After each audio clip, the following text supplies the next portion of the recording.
हाँ, BCG vaccine के बारे में जो है वो बात करेंगे सकूँ आप, क्योंकि इससे पहले आपने देखा कि जो वैक्सीन्स हैं तो हम उनका जो है वो कैसे कैसे इनोकुलेशन कर सकते हैं, किस एज ग्रुप में इनोकुलेशन कर सकते हैं ना, वो आपको बताया था। तो अब इसके बाद जो बारी आती है वो आपका जैसे वैक्सीन्स के इंडिविजुअल डिस्क्रिप्शन की है ना। इंडिविजुअल यानी कि एक एक वैक्सीन है और उसका जो है वो डिस्क्रिप्शन आपको देखना है कि थोड़ा थोड़ा जो भी उसमें इंपॉर्टेंट पॉइंट्स हैं। तो आप देखो कि बीसीजी का फुल फॉर्म सबसे पहले देखो आप, है ना। बीसीजी का फुल फॉर्म जो है वो बैसिलस कैलमेट और गुरे। ये वो बेसिकली वो साइंटिस्ट हैं जिन्होंने जो है इसका आविष्कार किया था, बैसिलस कैलमेट और गोरेन।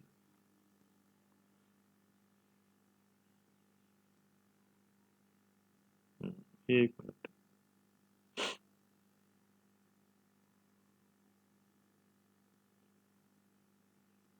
सबसे पहले आप इसमें ये नोट डाउन करिए कि बीसीजी जो है वो एक प्रकार का एटेन्यूएटेड लाइव वैक्सीन है। लाइव एटेन्यूएटेड कह लो या लाइव एटेन्यूएटेड लाइव कह लो, एक ही बात है। और ये bovine strain of tubercular bacilli से ये निकलती है। यह जो है वो इसको प्राप्त किया जाता है। तो बोवाइन स्टेन जो होता है वो बेसिकली जो काऊ के जो है वो सीरम से ये निकलती है, इसलिए ऐसा इसका नाम लिखा हुआ है। इसके बाद वेरी वेरी इंपॉर्टेंट पॉइंट है कि BCG vaccine is given in the middle of deltoid और over the left arm, upper arm, है ना। मतलब कि हाथ में देना है, डेल्टॉइड में देना है और लेफ्ट में देना है। लेफ्ट डेल्टॉइड में जो है वो इसको लगाना चाहिए। अब इसका कोई स्पेसिफिक रीजन है?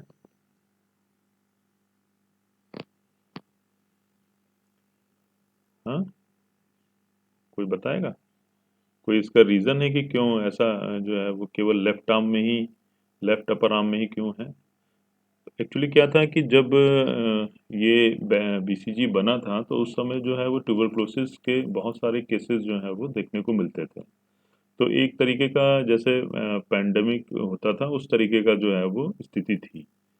तो अब ये पता लगाना कि उसमें जो है वो कौन से बच्चे वैक्सीनेटेड हैं, कौन से नहीं है, क्योंकि आपको पता है बीसीजी वैक्सीनेशन के बाद स्कार छूटता है, क्योंकि नोड्यूल बनता है वो हील होता है और उसके बाद फिर उसका स्कार छूट जाता है। तो ऐसी स्थिति में अगर आपको कह दिया जाए कि 1000 बच्चों का आप सर्वे करके लाइए, तो आप जो है पूछते ही रह जाएंगे दिन भर। तो एक कुछ नहीं, डेल्टॉइड जो है वो लेफ्ट डेल्टॉइड ही देखना है आपको, मतलब उस साइड पे आपको वहाँ पर स्कार मिल जाएगा, स्कारिंग मिल जाएगी। तो इसलिए जो है वो डब्ल्यू एच ओ ने ये इंस्ट्रक्शंस दिए थे, मतलब पूरे जिन कंट्रीज में ये लगाई जा रही थी वैक्सीन की, लेफ्ट डेल्टॉइड में ही इसको लगाया जाए, है ना। तो एक बस इसका यही एक रीज़न है। राइट में भी लगेगा तो भी वही असर करेगा जो, हाँ, डेल्टॉइड में लगना चाहिए, मतलब जो है वो इंट्रामस्कुलर ही लगना चाहिए। ठीक है। और इंट्रामस्कुलर तो नहीं कहेंगे, इंट्राडर्मली ही कहेंगे बेसिकली, है ना। इंट्रामस्कुलर नहीं लगता लेकिन लगेगा लेफ्ट डेल्टॉइड। फिर 0.1 ml ऑफ फ्रेशली प्रिपेयर्ड, है ना। आईटीयू जो है वो इंटरनेशनल ट्यूबरकुलर यूनिट इसको बोलते हैं। ये पीपीडी जो है इसका फुल फॉर्म है protein derivative, purified protein derivative. ठीक है। विद स्पेशल ट्यूबरकुलिन सिरेंज, क्योंकि अब इसकी अमाउंट जो है वो बहुत कम है, 0.1 ml। बेसिकली है क्या, देखो आपको मैं डोज के बारे में थोड़ा सा क्लियर कर दूं। एक आपको व्हाट्सएप पे एक डाटा भी मैं शेयर, वो एक डॉक्यूमेंट भी शेयर करूंगा। तो इसमें क्या है कि दो तरीके के डोजेस हम देखते हैं बीसीजी में। एक डोज वो होती है जो कि हम जन्म के समय बच्चे को लगाते हैं, ठीक है। और एक डोज वो होती है जो कि जन्म के समय के अलावा कभी भी लगती है। कभी भी लगती है। आप सोचेंगे आप क्यों, ऐसा क्यों कि कभी भी क्यों लगेगी? देखो बीसीजी तो जन्म के समय ही लगती है, लेकिन मान लीजिए कि कहीं ऐसा कुछ हो जाए कि जन्म के समय वो नहीं लग पाई, तो फिर जो है वो हमेशा बाद में 6 वीक्स पे या 14 वीक्स पे, है ना, इस तरीके से लगाना होता है। तो और या फिर बिल्कुल ही कुछ पता नहीं है कि वैक्सीनेशन हुआ है कि नहीं हुआ है, तो उस केस में भी जो है वो आफ्टर बर्थ हो गया। तो ऐसे केसेस में जो है इसकी जो डोज होती है वो 0.1 ml होती है। ठीक है, 0.1 ml देखो लिखा हुआ है यहाँ पर, आप इसको अंडरलाइन कर लीजिए, 0.1 ml। ठीक, बट बीसीजी की जो dose eight the time of birth होती है वो 0.05 ml होती है। समझ में आ गया? 0.05 लिख लो आप चाहो तो, आप वहीं पे 0.05 ml की डोज में इंट्राडर्मल जो है ये इंजेक्शन लगता है, और वो eight the time of birth होता है। और बर्थ के अलावा कभी भी बीसीजी लगेगा वो 0.1 ml लगेगा। सभी को बात समझ में आ गई होगी मेरा ख्याल है। किसी को कुछ डाउट हो तो फिर भी आप पूछ सकते हैं। फिर उसके बाद देखिए कि पेप्यूल एक बनता है। पेप्यूल का मतलब ये होता है कि एक छोटा सा उभार, है ना, जैसे गांठ जिसको आप बोलते हैं, वो सामान्य भाषा में। चूंकि अब ये अ, छोटे से थोड़ा बड़ा होता है, मतलब कि इतना होता है कि हाँ आप उसको मेजर कर सकते हैं। पहले भी मैंने उसके साइजेस बताए आपको, है ना, 10 mm से ज़्यादा, 12 mm से ज़्यादा, है ना, इस तरीके 30 mm तक चला जा सकता है। तो इसलिए ये पेप्यूल है। और ये 2 से 3 हफ्तों के बाद ज़्यादातर दूसरे हफ्ते में आ जाता है ये पेप्यूल। और vaccine by about the fourth week it grows in size, then it either subsides और sheds into a shallow ulcer. फिर धीरे जैसे 15 दिन रहा, 20 दिन रहा, और उसके बाद फिर धीरे धीरे वो क्या हो जाता है, कम होने लगता है। तो ये the ulcer heels in nearly 8 to 12 weeks time, ये अंडरलाइन कर लीजिए आप, 8 से 12 हफ्ते, यानी 2 महीने से 3 महीने तक उसको लग सकते हैं बिल्कुल कंप्लीटली उसको अल्सर को हील करने में। लेकिन अल्सर तो हील हो जाएगा, लेकिन उसका स्कार जो है वो फिर भी रह जाएगा। तो स्कार फॉर्मेशन से आप बीसीजी वैक्सीनेशन का अंदाजा लगा सकते हैं। किसी किसी का पता लगाना है कि लगा है कि नहीं लगा है, आपने लेफ्ट डेल्टॉइड खुलवाया और उसका जो है वो देख लिया। ठीक है, यहाँ पर वही वही पॉइंट्स दिए हुए हैं जो कि इनसे संबंधित, मतलब कुछ इंपॉर्टेंट जो पॉइंट्स आपके उसमें आने वाले होते हैं पीजी एग्जाम्स में या कॉम्पिटिटिव एग्जाम्स में, वही वाले पॉइंट यहाँ पर जो है वो दिए हुए हैं। मतलब पूरा डिस्क्रिप्शन नहीं है ये, है ना, ये मत सोचना कि आप केवल इतना ही है, इसके अलावा और कुछ नहीं है, है ना। बहुत सारी चीज़ें होती हैं लेकिन फिर भी। ठीक, उसके बाद देखो आप जो पोलियो है उसके बारे में दिया हुआ है कि ओरल पोलियो वैक्सीन, या इसको सबीन वैक्सीन भी बोलते हैं। मैंने आपको याद करवाया था कि किल्ड वाले को साक और ओरल वाले को Sabin. Contains all the 3 strains, Lansing, Leon, Brunhilde. ये तीनों ही स्ट्रेन्स जो हैं, स्ट्रेन्स हैं, आजकल देख रहे हैं आप स्ट्रेन्स बहुत सारे होते हैं वायरसेस के, तो उन्हीं के स्ट्रेन्स के बारे में बात हो रही है। और किल्ड पोलियो वैक्सीन इज साक वैक्सीन और आईपीवी। और आईपीवी कैसे दी जाती है, पेरेंटरली दी जाती है, आईएम लगाई जाती है, ये इंट्रामस्कुलर। ठीक है, एक चीज़ का आप ध्यान रखो, कोई वैक्सीन के बारे में आप ये नहीं जानते हो कि वो इंट्राडर्मल लगेगा कि इंट्रामस्कुलर लगेगा कि सबक्यूटेनियस लगेगा। तो अगर आप नहीं जानते हो, जानते हो क्योंकि देखो आप इंट्राडर्मल अभी बीसीजी का वो देखा आपने, तो नहीं जानते हो तो फिर उसको आईएम कर दो आप। ठीक है, बात समझ में आई? आईवी नहीं करना कभी भी, never. Vaccines are never given intravenously, है ना, आईवी नहीं लगाए जाते हैं। आईएम जो है वो सबसे सेफेस्ट रूट है।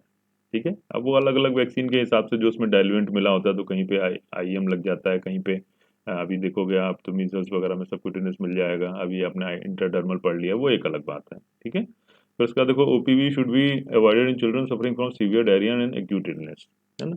जो भी बच्चे जिनको भी डायरिया हो रहा होता है, या बिल्कुल एकदम किसी को तेज बुखार है या कोई वो है, तो फिर इसमें अवॉइड करना चाहिए। डायरिया में क्यों अवॉइड करना चाहिए? डायरिया में इसलिए अवॉइड करना चाहिए क्योंकि जो हम वैक्सीन दे रहे हैं कैसे दे रहे हैं, ओरली दे रहे हैं।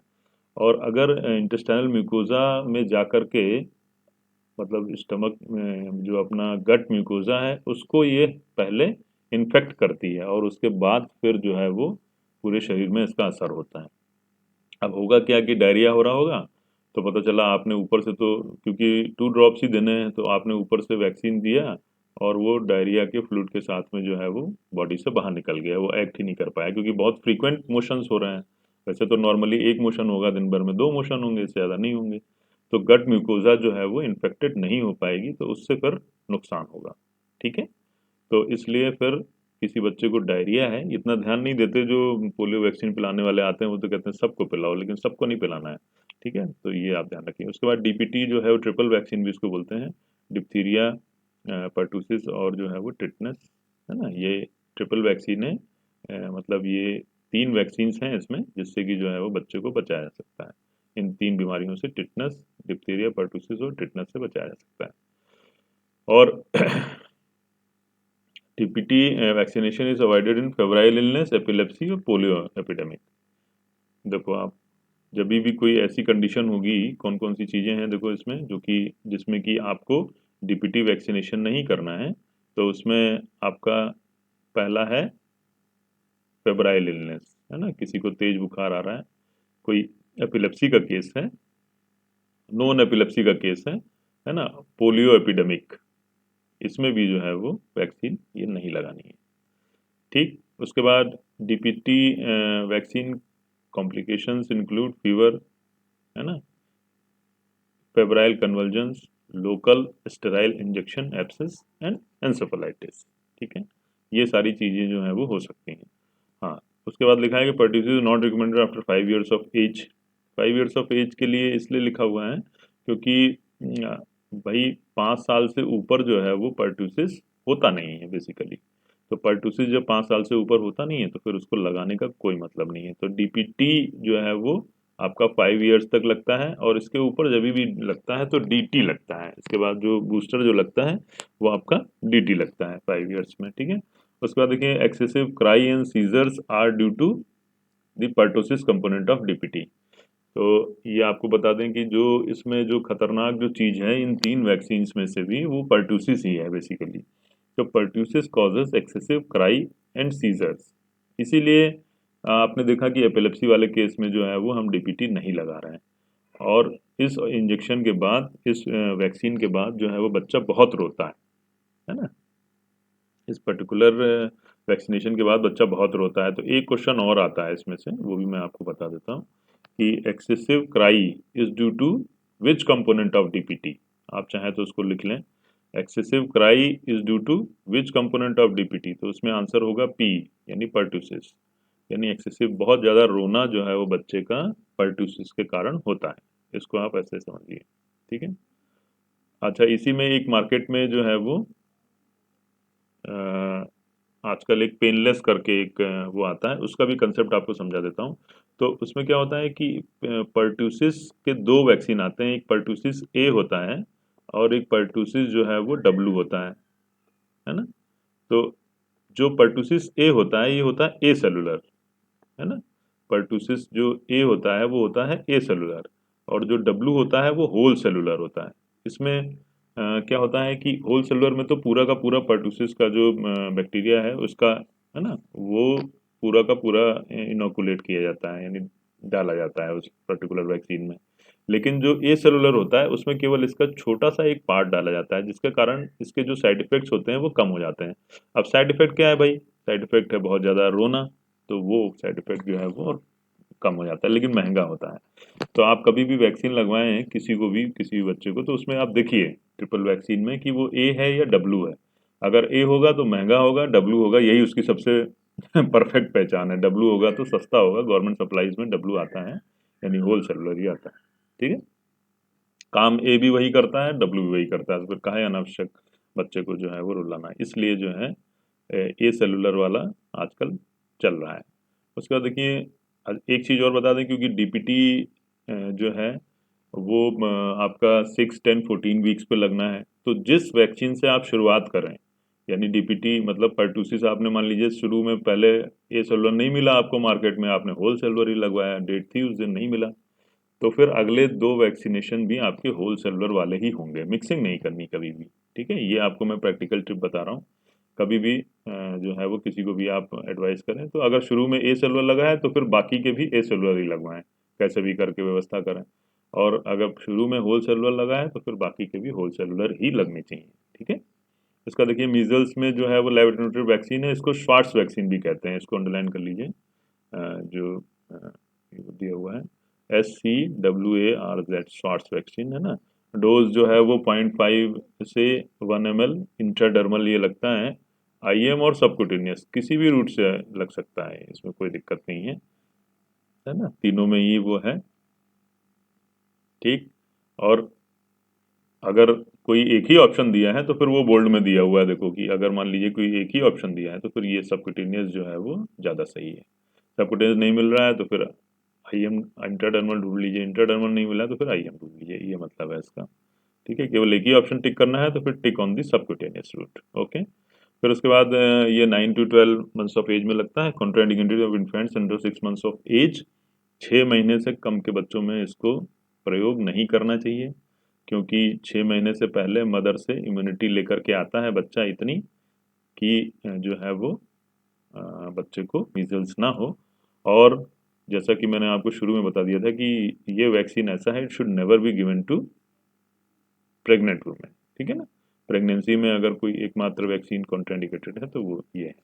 उसके बाद मम्स में देखिए, मम्स में ये बता रहे हैं कि it is a very safe vaccine और given as a part of MMR vaccine at the time of, ये अलग से नहीं लगता है, ये एमएमआर वैक्सीन के साथ ही लगता है 15 महीने पे। उसके बाद रूबेला जो है वो, rubella vaccination decidedly protect secondary occurrence of so called congenital rubella syndrome. इसको अंडरलाइन कर लीजिए, रूबेला वैक्सीन जो है वो CRS एक सिंड्रोम है, कंजेनाइटल रूबेला सिंड्रोम, वो बचाता है। Hence it is advise to be given in girls age between 1 year and puberty. मतलब रूबे एमएमआर तो लगेगा बच्चे को, ठीक है ना, लेकिन रूबेला अकेला अगर लगाने की बात हो रही है तो ये जो है वो फीमेल्स को जो प्यूबर्टी वाले जो एज ग्रुप हैं उसमें लगा सकते हैं। और दूसरा, susceptible women of childbearing age. ठीक है ना, अलग से रूबेला, कई बार होता है ऐसा कि रूबेला के चांसेस होते हैं, तो फिर चाइल्ड बियरिंग एज जो है उसकी, यानी कि जिस समय जो है वो कंसीव करने की बात हो रही है, तो वहाँ पर ये लगा सकते हैं। ठीक है, ठीक है बच्चों। उसके बाद देखिए कि कोलेरा की वैक्सीन की बात कर लेते हैं। कोलेरा जो है वो dose is 0.3 ml and 0.2 ml for children above and below 2 years respectively. मतलब 2 साल से ऊपर है तो 0.3 ml लगेगा, 2 साल से नीचे है तो 0.2 ml लगेगा। 2 doses are given at an interval of 4 to 6 weeks। Cholera का वैक्सीन इतना पॉपुलर नहीं है लेकिन फिर भी यहाँ दे दिए। आप इसको थोड़ा पढ़िए, हेपेटाइटिस बी जो है वो, ये इंपॉर्टेंट है। 0.5 ml इसका डोज देखिए कितना है, 0.5 ml, है ना। और इसमें जो मात्रा जा रही है बच्चों वो जा रही है 10 mcg, इसको भी नोट डाउन करिए। 1 ml में 20 mcg, है ना, ये अलग से डोज है for children below and above 10 years respectively. 10 साल से कम का बच्चा है तो 0.5 ml, और 10 साल से ऊपर का कोई है तो फिर 1 ml। यानी हम लोगों को जो लगेगा वो 1 ml लगेगा, आप लोगों को जो हेपेटाइटिस बी लगता है वो 1 ml लगता है, बाकी सब में 10 साल से कम में 0.5 ml। First and second doses are given 1 month interval, third and 6 month interval, है ना। तो पहली वाले में आपने देखा होगा कि आपको जब ये हेपेटाइटिस बी लगता है तो ये यही वाला डोज शेड्यूल फॉलो होता है। बच्चों में जो है वो आजकल जब हम हेपेटाइटिस बी की बात करते हैं तो फिर वहाँ पर हम बहुत सारे शेड्यूल इसमें फॉलो होते हैं। जैसे कि कई लोग eight the time of birth लगा देते हैं, तो उसके 1 महीने बाद, या फिर जब बच्चा 6वें वीक पे डिप्थीरिया के लिए आता है ना, डीपीटी के लिए, ओपीवी के लिए आता है, तो उसी समय हम लगा लेते हैं। और उसके बाद फिर 10 वीक्स पे लगा देते हैं। ठीक है ना, ये शेड्यूल फॉलो कर लेते हैं, यानी 0, 6, 10। फिर कई बार जो है वो हम ऐसा करते हैं कि 0, फिर उसके बाद 1 महीने बाद बुलाया, फिर उसको 3 महीने बाद बुलाया, ये भी फॉलो कर लेते हैं, है ना। तो बहुत सारे शेड्यूल चलते हैं। हेपेटाइटिस बी वैक्सीन ऐसा है, लेकिन एक चीज़ जरूर जो है वो आपको ध्यान रखनी कि पहली और दूसरी डोज के बीच में जो अंतराल है वो 1 महीने का इंटरवल होना ही चाहिए। ठीक है, और 1 महीने का जब इंटरवल हो जाता है तो फिर उसके अगला जो डोज है यानी तीसरी डोज है वो चाहे 3 महीने पे लगा दो आप, चाहे 6 महीने पे लगा दो, कोई उससे दिक्कत नहीं है। ठीक है, अच्छा। उसके बाद एक, सर इसका रूट ऑफ एडमिनिस्ट्रेशन भी आईएम आईएम हाँ होगा। आईएम है, आईएम बिल्कुल, है ना, ये आईएम ही लगता है। अच्छा, अब आप देखो कि बीसीजी, ये क्वेश्चन भी आपको मिलता है कि BCG also protects against leprosy and leukaemia, है ना।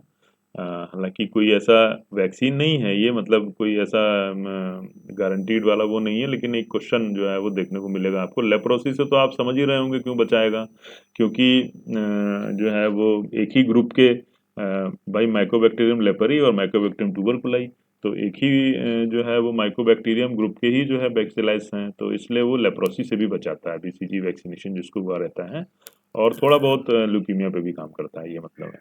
उसका MMR vaccine is given at 15 months of age. ठीक है, varicella vaccine protects against chicken pox, ये आप लगा लीजिए, वेरिसेला वैक्सीन जो है वो चिकन पॉक्स के अगेंस्ट में हेल्प करता है। वेरिसेला वैक्सीन जो है वो वेरिसेला चिकन पॉक्स तो समझते होंगे आप लोग, किसी आप लोगों ने देखा भी होगा कई बच्चों को। तो ये स्क्रीन दिख रही है बच्चों आप लोगों को, जो ये जिस पे मैं मार्क कर रहा हूँ, are you able to see the screen? Yes sir. अच्छा अच्छा। Yes sir. हाँ, तो मैं ये कह रहा था जैसे चिकन पॉक्स होता है, तो chicken pox is a self limiting disease basically, है ना, वायरल डिजीज होता है ये, और ये बहुत ही मतलब एक सेल्फ लिमिटिंग टाइप का वायरल डिजीज है। लेकिन फिर भी कई बार जो है वो कई लोगों में क्या होता है, सेकेंडरीज हो जाते हैं उसमें, मतलब जो रैशेस होते हैं, मैकुलो पैपुलर रैशेस होते हैं बेसिकली, तो उनमें क्या है सेकेंडरी इन्फेक्शन हो जाते हैं, तो उसके कारण स्किन इन्फेक्शन वगैरह होता है। तो उससे बचाने के लिए फिर हम लोग जो है वो ये वैक्सीन, ये मिस कर हो जाता है वैक्सीन, 1 साल के बाद एक्चुअली लगता है, ये 12 मंथ्स के बाद ही इसको लगाना चाहिए, तब तक इम्यूनिटी रहती है मदर से। तो होता क्या है कि एक बार अगर चिकन पॉक्स किसी को हो गया तो फिर ये कहा जाता है कि अपने को इम्यूनिटी लाइफ लॉन्ग डेवलप हो जाती है, ये नेचुरल इम्यूनिटी होती है, इनेट इम्यूनिटी होती है बेसिकली हमारी।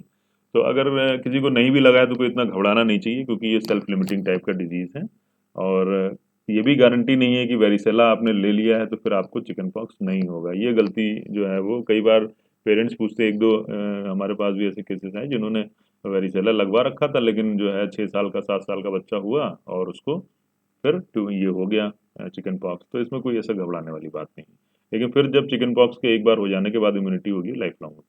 उसके बाद पीसीवी वैक्सीन है, एक न्यूमोकोकल कंजुगेट वायरस वैक्सीन है, पीसीवी बोलते हैं इसको। न्यूमोकोकल जो बैक्टीरिया ये होता है, ऑर्गेनिज्म होता है, तो ये बॉडी में बच्चों में मेनिंजाइटिस है, निमोनिया है, और भी बहुत सारे जो है डिजीज को कॉज करता है, तो उन सबसे एक कलेक्टिवली बचाने के लिए पीसीवी वैक्सीन होता है, न्यूमोकोकल कॉन्जुगेट वैक्सीन बोलते हैं इसको। ठीक है, उसके बाद एक ह्यूमन पेपिलोमा वायरस है, it is very very important vaccine है। तो ये एचपीवी ह्यूमन पेपिलोमा वायरस है, इसके अगेंस्ट में जो है वो सर्वीरिक्स करके एक वैक्सीन आती है ना। तो इसको जो है वो सर्वाइकल कार्सिनोमा से बचाती है फीमेल्स को, और लेकिन इसकी शर्त यही है कि it should be given to the girls before first exposure to sexual intercourse, है ना। किसी भी बच्चे को जो है वो ये मतलब अगर कोई फीमेल है तो उसको फर्स्ट इंटरकोर्स से पहले पहले ये लग जानी चाहिए।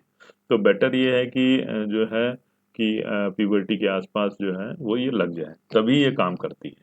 और ये अब जानते हैं आप, cervical carcinoma is one of the dreaded disease, और ये मुझे लगता है कि सेकंड मोस्ट इम्पॉर्टेंट कार्सिनोमा है। तो ऐसी स्थिति में अगर कोई वैक्सीन है तो एक सर्वीरिक्स है, एक सर्वी कार करके है शायद, तो वो क्या होता है कि एक में 2 डोज लगती हैं, एक में 3 डोज लगती हैं, तो वो मैन्युफैक्चरर के उसके इंस्ट्रक्शंस के हिसाब से वो लगवानी चाहिए। अच्छा, एक पॉइंट और लिखा हुआ है कि इन्फ्लुएंजा वैक्सीन जो है, it should not give given to the child with egg sensitivity. जिस किसी बच्चे को अगर एग सेंसिटिविटी है तो फिर उसको इन्फ्लुएंजा वैक्सीन जो है नहीं लगनी चाहिए। क्वेश्चन मिलेगा आपको गाइड्स में ऐसा, इसलिए लिख दिया है इसमें, है ना, कि आप भटको नहीं इधर उधर। और inactivated influenza vaccine is given intranasally. ये जो इन्फ्लुएंजा वैक्सीन होता है, हीमोफिलस आई बी बोलते हैं उसको, है ना, कई बार उसको गलत सुन लेते हैं लोग बाग, तो एच आई वी करने लगते हैं, HIV नहीं होता है, HIV होता है। तो H होता है, फिर छोटा I होता है, फिर B होता है, हीमोफिलस इन्फ्लुएंजा बी। तो उस वैक्सीन के लिए जो है, उस वैक्सीन के 2 टाइप्स हैं, जैसे हमारे पोलियो के 2 टाइप्स हैं ना, तो किल्ड और लाइव। तो जो किल्ड वाला होता है, इनएक्टिवेटेड वाला होता है, उसको हम इंट्रानेजली यूज़ करते हैं। अब देखो इंट्रानेजली जब आया तो यहाँ पर ये रूट जो है, अभी आप सुन रहे होंगे कि कोरोना की वैक्सीन भी जो है वो एक इंट्रानेजल वैक्सीन का प्रपोजल चल रहा है, सुना है आप लोगों ने? एक इंट्रानेजल कोरोना वैक्सीन का भी प्रपोजल चल रहा है अभी। तो इसी तरीके से डेवलप होती हैं वैक्सीन्स। तो एक चीज़ और इसमें आपसे पूछ रहा हूँ मैं कि इंट्रानेजल और कौन सी चीज जो है वो आपने पढ़ी है, दी जाती हो?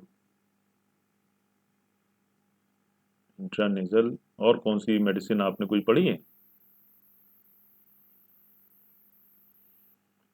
चलो मैं बता देता हूँ आपको। एडीएच हार्मोन जो होता है, एंटी डायरेटिक हार्मोन, डेस्मोप्रेसिन, उसका भी जब हम, जो बच्चे बेड वेटिंग वाले होते हैं, जो बच्चे बार बार बिस्तर गीला करते हैं, तो अगर उनको डेस्मोप्रेसिन हमें देना होता है तो वो भी हम इंट्रानेजली देते हैं।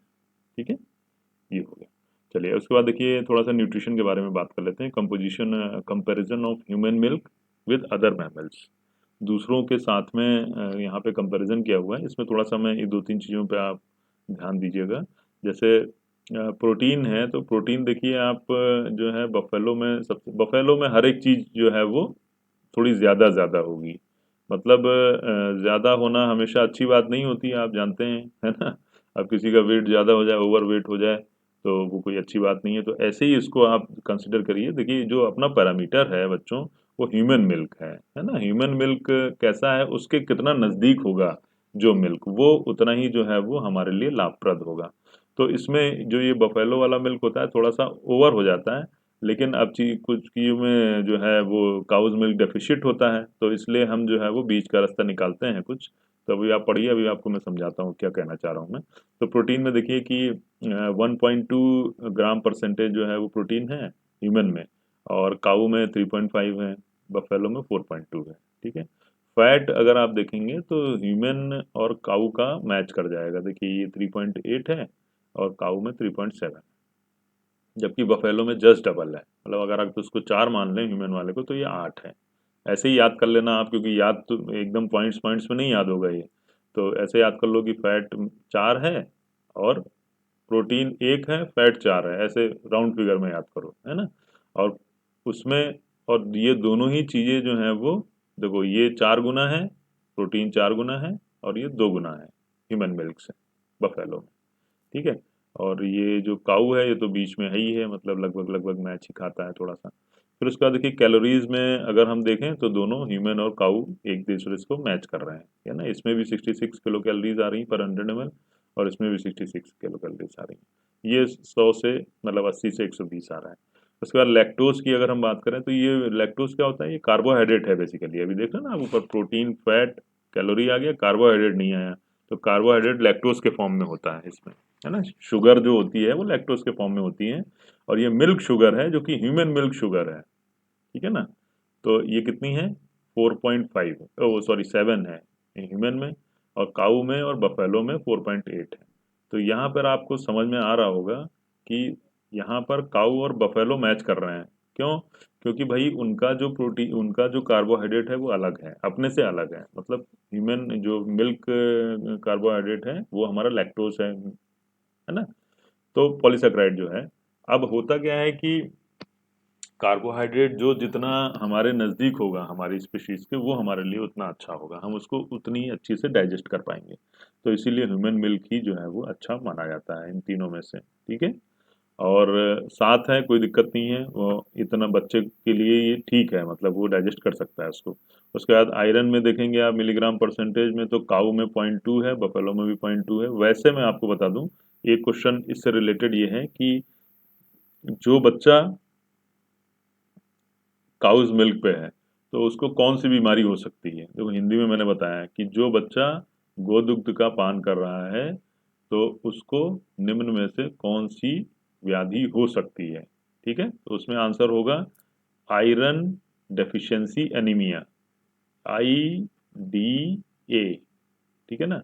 या एनीमिया सिंपली जो है वो लिखा होगा। ये मतलब मॉडर्न का क्वेश्चन है ये।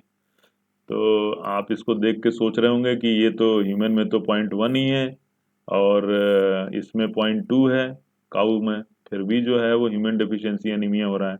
तो कैसे हो रहा है? तो ये इसलिए हो रहा है बच्चों कि जो, जिस तरीके का आयरन काउस मिल्क या बफेलो मिल्क में होता है, वो आयरन एब्जॉर्ब ही नहीं होता है। जैसे आपको एक जो है वो आश्चर्य वाली बात बताएं, जैसे आपसे पूछा जाए कि आयरन किस में होता है, किस, कोई एक खाने वाली चीज बताओ जिसमें आयरन होता है, तो क्या बताओगे सबसे पहले? बताओ, कोई खाने पीने की कोई चीज बताओ जिसमें। पालक।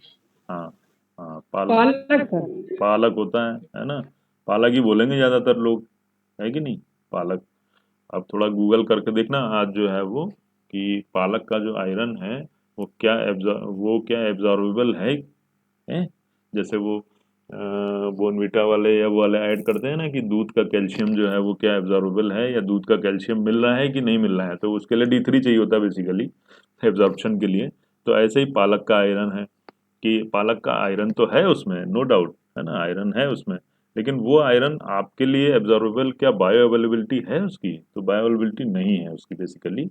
तो इसीलिए चाहे आप 2-3 किलो भी पालक खा जाओ तो आपको आयरन, है ना, बढ़ेगा नहीं बढ़ेगा इसकी कोई गारंटी नहीं। तो यहाँ पर भी वही स्थिति है कि 0.2 होने के बावजूद भी ये जो है वो बायो एब्जॉर्बिलिटी इसकी कम है, तो इसलिए आयरन डेफिशिएंसी एनीमिया इसमें होता है। अच्छा ठीक है, उसके बाद विटामिन ए देखिए। तो विटामिन ए जो है वो 170 वो है यूनिट्स में है, ठीक है, IU पर 100 ml। और उसके बाद विटामिन सी जो है वो 2 to 6, है ना, तो ये भी ठीक है, 1 से 4, इसमें 1 से 4, ठीक। तो एक दो प्रश्न यहाँ से आपको देखने को मिलेंगे। एक तो एक मैंने वो वाला बताया आपको, आयरन डेफिशिएंसी एनीमिया वाला, वेरी वेरी इंपॉर्टेंट है, ठीक है ना। और बाकी तो इसमें से कुछ कैलोरी वगैरह जैसे लैक्टोज। आवाज हाँ हाँ बेटा, आवाज़ नहीं आ रही? किसी और को भी प्रॉब्लम आ रही है? नहीं सर, धीमी आ रही सर बहुत। धीमी आ रही है? क्यों बच्चों, आप लोगों को भी धीमी आ रही है? यार हमारा तो आज माइक्रोफोन बिल्कुल सही है। आ रही है सर, अच्छा आ अच्छा रही है आ सर। रही है। अच्छा अच्छा, ठीक है बेटा, ठीक, आ रही है सर। Okay okay okay. तो ठीक है, तो ये आपका विटामिन सी जो है वो 2 to 6% है, 2 to 6 मिलीग्राम% है। चलिए, अब उसके बाद एक पॉइंट जो है वो इम्यूनोग्लोबिन्स के विषय में लिखा है कि ह्यूमन मिल्क में IgA, IgM और IgG एंटीबॉडीज पाई जाती हैं। इसको नोट डाउन कर लीजिए। स्पेसिफिक ग्रेविटी अगर हम बात करें तो 1027 से लेके 1034 होती है ना। स्पेसिफिक ग्रेविटी अगर मिल्क की बात करें कि मिल्क की स्पेसिफिक ग्रेविटी कितनी होती है, तो 1027 से लेके 1034, ठीक है। अच्छा, उसके बाद एक बाइफिडस फैक्टर होता है, वेरी वेरी इंपॉर्टेंट, है ना, बाइफिडस फैक्टर। देखो बच्चों, इसमें से क्वेश्चंस कैसे आते हैं, इसमें से क्वेश्चन ऐसे आते हैं कि which of the following component in human milk helps to avoid diarrhoea, है ना। तो उसमें आंसर होगा बाइफिडस फैक्टर। क्या आंसर होगा? बाइफिडस फैक्टर। ये देखो, इसको आप लगा लीजिए, यानी ये वो फैक्टर है जो कि लैक्टोबैसिलस बाइफिडस को ग्रो नहीं करने देता है, जिससे कि डायरिया ना हो, है ना। उसके बाद पाबा होता है एक para amino benzoic acid, PABA, पाबा, है ना। और इसके कारण बच्चे को मलेरिया नहीं होता। ये बहुत पेट क्वेश्चंस हैं, पेट क्वेश्चन है, मतलब बहुत ही कॉमन क्वेश्चन है कहना चाहिए। तो आप दोनों चीजें कैसे याद करेंगे? बाइफिडस फैक्टर, डायरिया, है ना, बल्कि उसमें तो डी आता ही है, तो इसलिए वो आराम से याद हो जाएगा। और पाबा में ए से खत्म होता है, मलेरिया भी ए से खत्म होता है ना, पाबा, ठीक है, PABA, para amino benzoic acid, malaria.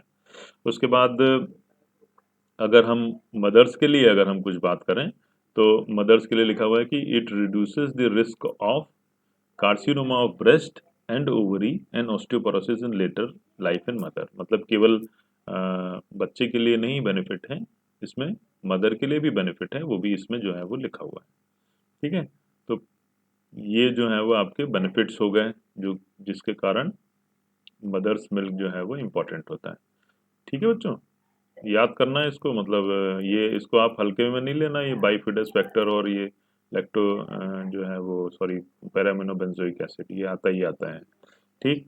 अब उसके बाद हम आप देखिए कि कुछ न्यूट्रिशनल डिसऑर्डर्स के बारे में, चूंकि होता क्या है, एक आधा पॉइंट और भी लिखा हुआ है।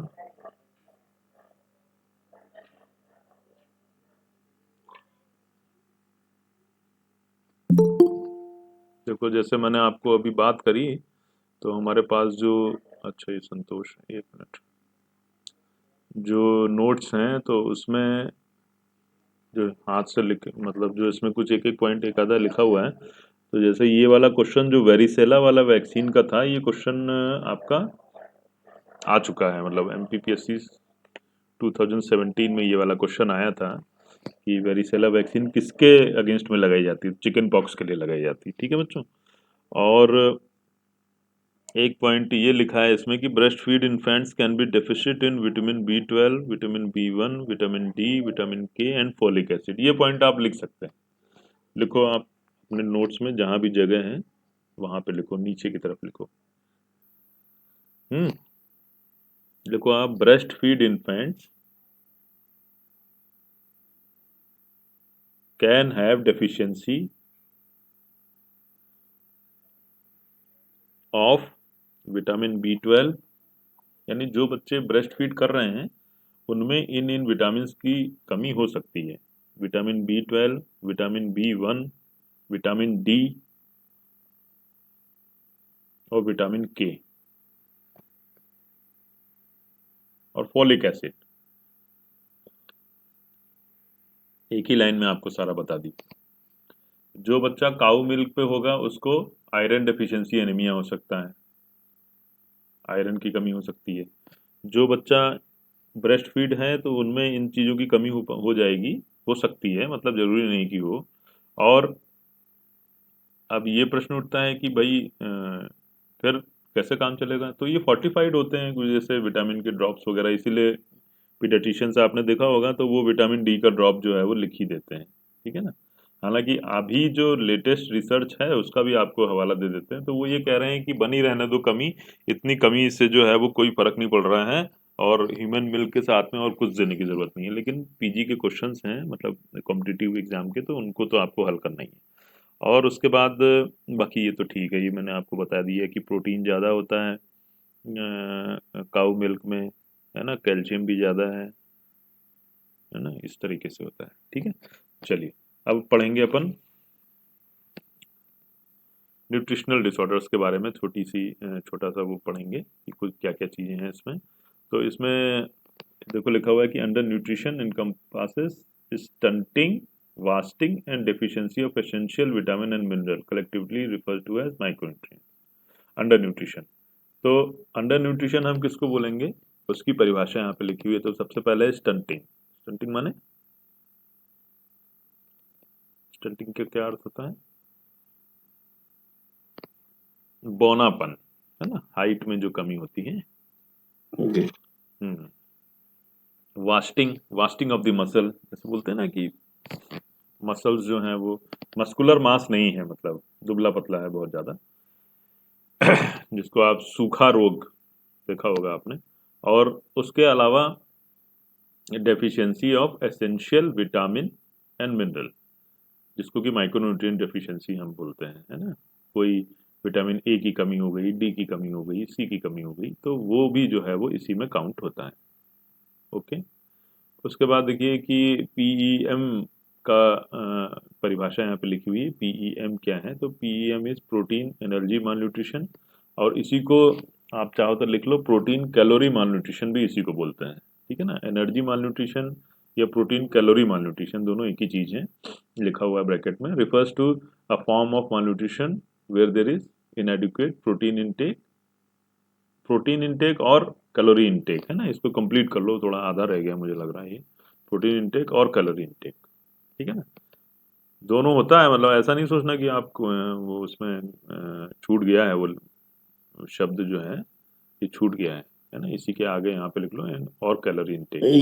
ये क्वेश्चन सर इस बार RBS के में आया था ये वाला, हाँ हाँ, अच्छा प्रोटीन एनर्जी वाला। तो उसमें सर वो हम क्या है क्वेश्चन लगा के आए, लेकिन दोनों आंसर होता है उसका सर। हाँ, तो दोनों ही होता है ना, देखो वो लेकिन वो वही, प्रोटीन से रिलेट करके वो गलत हो गया था। हाँ हाँ, देखो मैं बताता हूँ, देखो क्या है, मोटी जो बीमारी है, जो बीमारी का नाम है वो है आपका प्रोटीन एनर्जी मालन्यूट्रिशन। बीमारी का नाम क्या है? PEM, है ना। और इसमें दोनों ही चीजें आ रही हैं, देखो आप कौन कौन सी चीजें आ रही हैं, क्वार्शियोरकर भी आ रहा है, मरासमस भी आ रहा है, और एक ऐसी कैटेगरी भी होती है जिसमें कि मरासमिक क्वार्शियोरकर भी आता है। मतलब कि क्वार्शियोरकर तो हो गया, देखो आप इसमें नीचे लिखा भी हुआ है, इसको मैं रब कर देता हूँ, आपको समझ आ जाएगा। देखिए क्वार्शियोरकर प्रोटीन मालन्यूट्रिशन प्रीडोमिनेंट, यानी कि इसमें तो क्वारशियोरकर में क्या होगा, प्रोटीन की कमी हो जाएगी। और मरासमस में क्या होगा, कैलोरी की कमी हो जाएगी या एनर्जी की कमी हो जाएगी। और मरासमिक क्वारशियोरकर में दोनों चीज़ों की कमी होती है, marked protein and marked calorie insufficiency. ठीक है, ये ऐसा इसलिए बनाया गया है, देखो इसमें कोई कंफ्यूजन वाली बात नहीं है। होता क्या है कि जैसे माल न्यूट्रिशन के जो फीचर्स होते हैं, है ना, बच्चों में जो माल न्यूट्रिशन के फीचर्स होते हैं वो लगभग कोई किसी भी तरीके से होगा। जैसे अब मान लीजिए किसी को एनर्जी नहीं मिली या किसी की बॉडी में जो है कार्बोहाइड्रेट्स की कमी है, तो वो भी उसके फीचर्स प्लस जो प्रोटीन की डेफिशिएंसी के फीचर्स, वो दोनों मिला करके जो है वो एक क्लस्टर बनाते हैं, तो वो एक सिंड्रोम टाइप का हो जाता है। तो इसलिए ये पीईएम कहलाता है, ये टोटल ऊपर है ना, पीएम के अंतर्गत ये सब आ जाते हैं। तो तीनों आते हैं इसमें, है ना। आप तो दो चीज़ें भी याद कर लोगे तो आपके लिए पर्याप्त है। यहाँ यूजी लेवल पे क्वारशियोरकर और मरासमस, ये दोनों ही जो है वो पीएम के अंतर्गत ही आते हैं। ठीक, अच्छा, उसके बाद देखिए कि जो क्लासिफिकेशन दिया हुआ है, इस क्लासिफिकेशन में मैं आपको बताऊं कि आपको जिस चीज़ पे फोकस करना है वो आपको मैं सबसे पहले बता देता हूं, है ना, क्योंकि उस पर लिखा भी हुआ है, लेकिन फिर भी, है ना, ये जो आईएपी वाला जो क्लासिफिकेशन है बच्चों, इस पे आपको फोकस करना है, ये वाले पे, आईएपी वाले पे, इस पर टिक लगा लीजिए आप आईएपी वाले पे। तो ऊपर से पढ़ते हुए चलेंगे, ऐसा नहीं है कि बीच में स्किप करेंगे उसको, लेकिन आप ध्यान उस पर रखना है। तो सबसे पहले देखिए आप कि वेलकम इंटरनेशनल क्लासिफिकेशन है। और अब देखो क्वेश्चन आने को, इन पे भी क्वेश्चन आ सकता है, क्यों, क्योंकि भाई हैं तो ये भी सब क्लासिफिकेशन, ये तो इंडियन क्लासिफिकेशन है, आईएपी वाला जो है ये इंटरनेशनल क्लासिफिकेशन है, तो कुछ भी हो सकता है उसमें से, है ना। उसमें कोई गारंटी नहीं कि केवल आईएपी आएगा, लेकिन फिर भी। तो ये वेलकम, वेलकम जो है वो डबल एल है, वेलकम आप देखिए, तो ये वेलकम नाम के साइंटिस्ट हैं, उनके नाम से है ये। तो वेट जो है वो 80 से 60% के बीच में है। देखो जब ऐसा लिखा होता है, आपको तो पूरे सबके लिए बता दे रहा हूँ, तो इसका अर्थ ये होता है कि जैसे मान लीजिए कि कोई मान लीजिए कि 3 साल का बच्चा है और उसका जो वजन है वो हमारे हिसाब से, मतलब जो एक्सपेक्टेड वेट है वो 14 किलो होना चाहिए, है ना। ऐसा उदाहरण लो, या ऐसा उदाहरण लो कि मान लो कि 3 साल 1 साल 2 साल का बच्चा है और उसमें 10 किलो वजन होना चाहिए, है ना। 2 साल का बच्चा है और उसका वजन 10 किलो होना चाहिए, लेकिन उसका वजन है केवल 8 किलो, तो वो कितना परसेंट हो गया, 80% हो गया। या 6 किलो है तो वो 60% हो गया। समझाने के लिए बता रहा हूँ आपको, ठीक है। 80%, 100% तो कितना है, 10 है ना। 80% जो है वो 8 है, और 60% उसका 6 है। तो हाँ, तो 8 और 6 के बीच में उसका वजन है, इसका मतलब ये है 80 to 60 का मतलब परसेंट का मतलब है कि उसका वजन 8 और 6 के बीच में है। और अगर उसके साथ में इडीमा पाया जा रहा है, यानी सूजन है, तो वो क्वारशियोरकर कहलाएगा। अगर सूजन नहीं है तो अंडर न्यूट्रिशन कहलाएगा।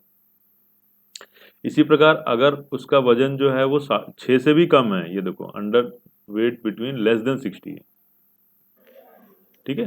तो अगर इडीमा के साथ होगा तो मरासमिक क्वारशियोरकर कहलाएगा। ऊपर ही क्वारशियोरकर था, उसी में मरासमस जुड़ गया। और अगर विदाउट इडीमा है तो न्यूट्रिशनल मरासमस कहलाएगा। सिंपल सी बात।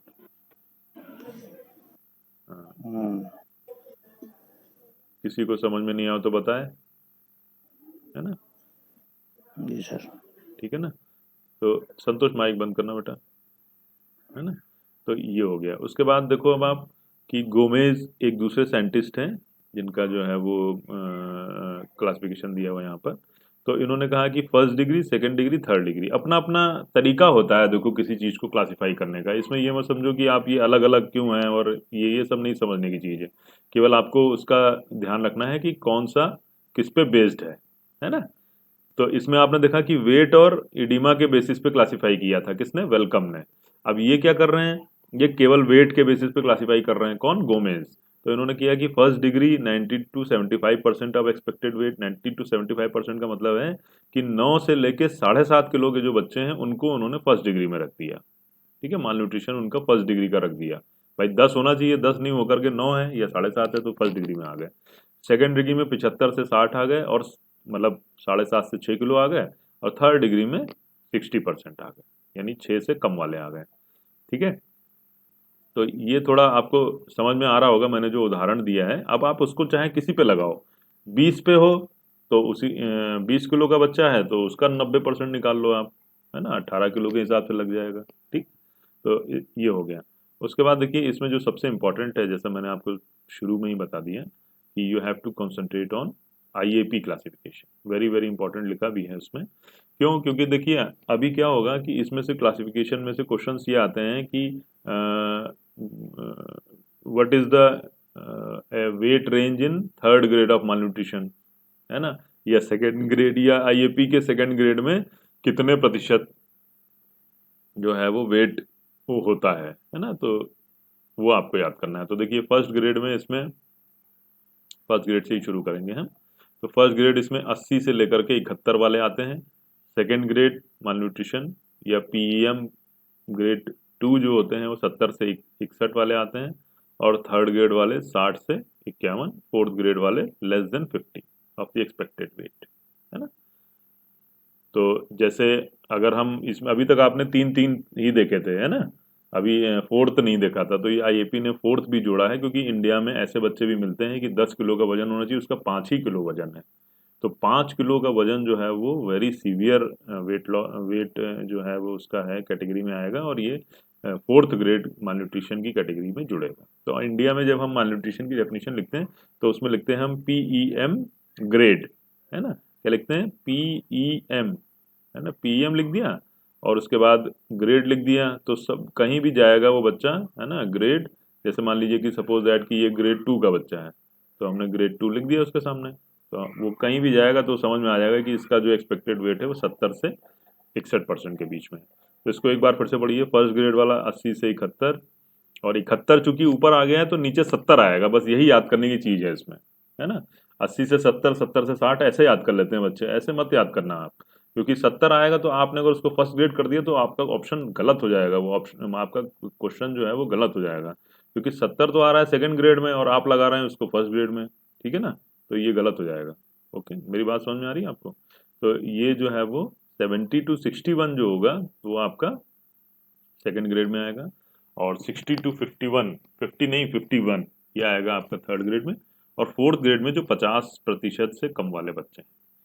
ठीक, उसके बाद देखिए कि kwashiorkor is caused by hypoalbuminaemia secondary to protein deficiency in diet, and in marasmus the principal lacking factor is energy. ये तो आपको अभी भी मैंने बताया ही कि क्वाशियोकर में जो है वो मेन डेफिशिएंसी किसकी होती है, प्रोटीन डेफिशिएंसी होती है, और मरासमस में जो मेन डेफिशिएंसी होती है वो आपकी एनर्जी की डेफिशिएंसी। दोनों में दोनों की कमी होती है। देखो मैं बार बार आपसे बोल रहा हूँ कि आप लोग ऐसा बिल्कुल दिमाग में नहीं रखना कि केवल प्रोटीन, ऐसा कभी हो सकता है क्या? किसी चीज़ से आप कोई चीज़ खाओ, जैसे आप मान लीजिए कि कुछ नहीं खा रहा है, कोई आदमी चॉकलेट खा रहा है मान लीजिए, ठीक है, तो चॉकलेट से उसको कार्बोहाइड्रेट्स तो मिल ही रहे हैं, एनर्जी तो उसको मिल ही रही, लेकिन उसमें कुछ ना कुछ अंश प्रोटीन का भी होगा। ऐसे ही उल्टा भी होता है कि कोई प्रोटीन खा रहा है, कोई मान लीजिए कि एग खा रहा है, केवल एग खा रहा है, तो प्रोटीन तो मिलेगा ही लेकिन उसको कार्बोहाइड्रेट भी तो मिलेगा ना साथ में। तो ऐसे ही जब कमी होती है तो ऐसा नहीं होता है कि केवल कैलोरी एनर्जी की ही कमी हो जाए, जब कार्बोहाइड्रेट नहीं होगा तो वो ना तो प्रोटीन बनेगा ना फैट बनेगा, है ना। तो इसलिए जो है वो दोनों में दोनों की कमी होती है, लेकिन मुख्य रूप से अगर हम देखेंगे तो क्वाशियोकर में प्रोटीन की डेफिशिएंसी होगी और मरासमस में हमारी एनर्जी की डेफिशिएंसी होगी।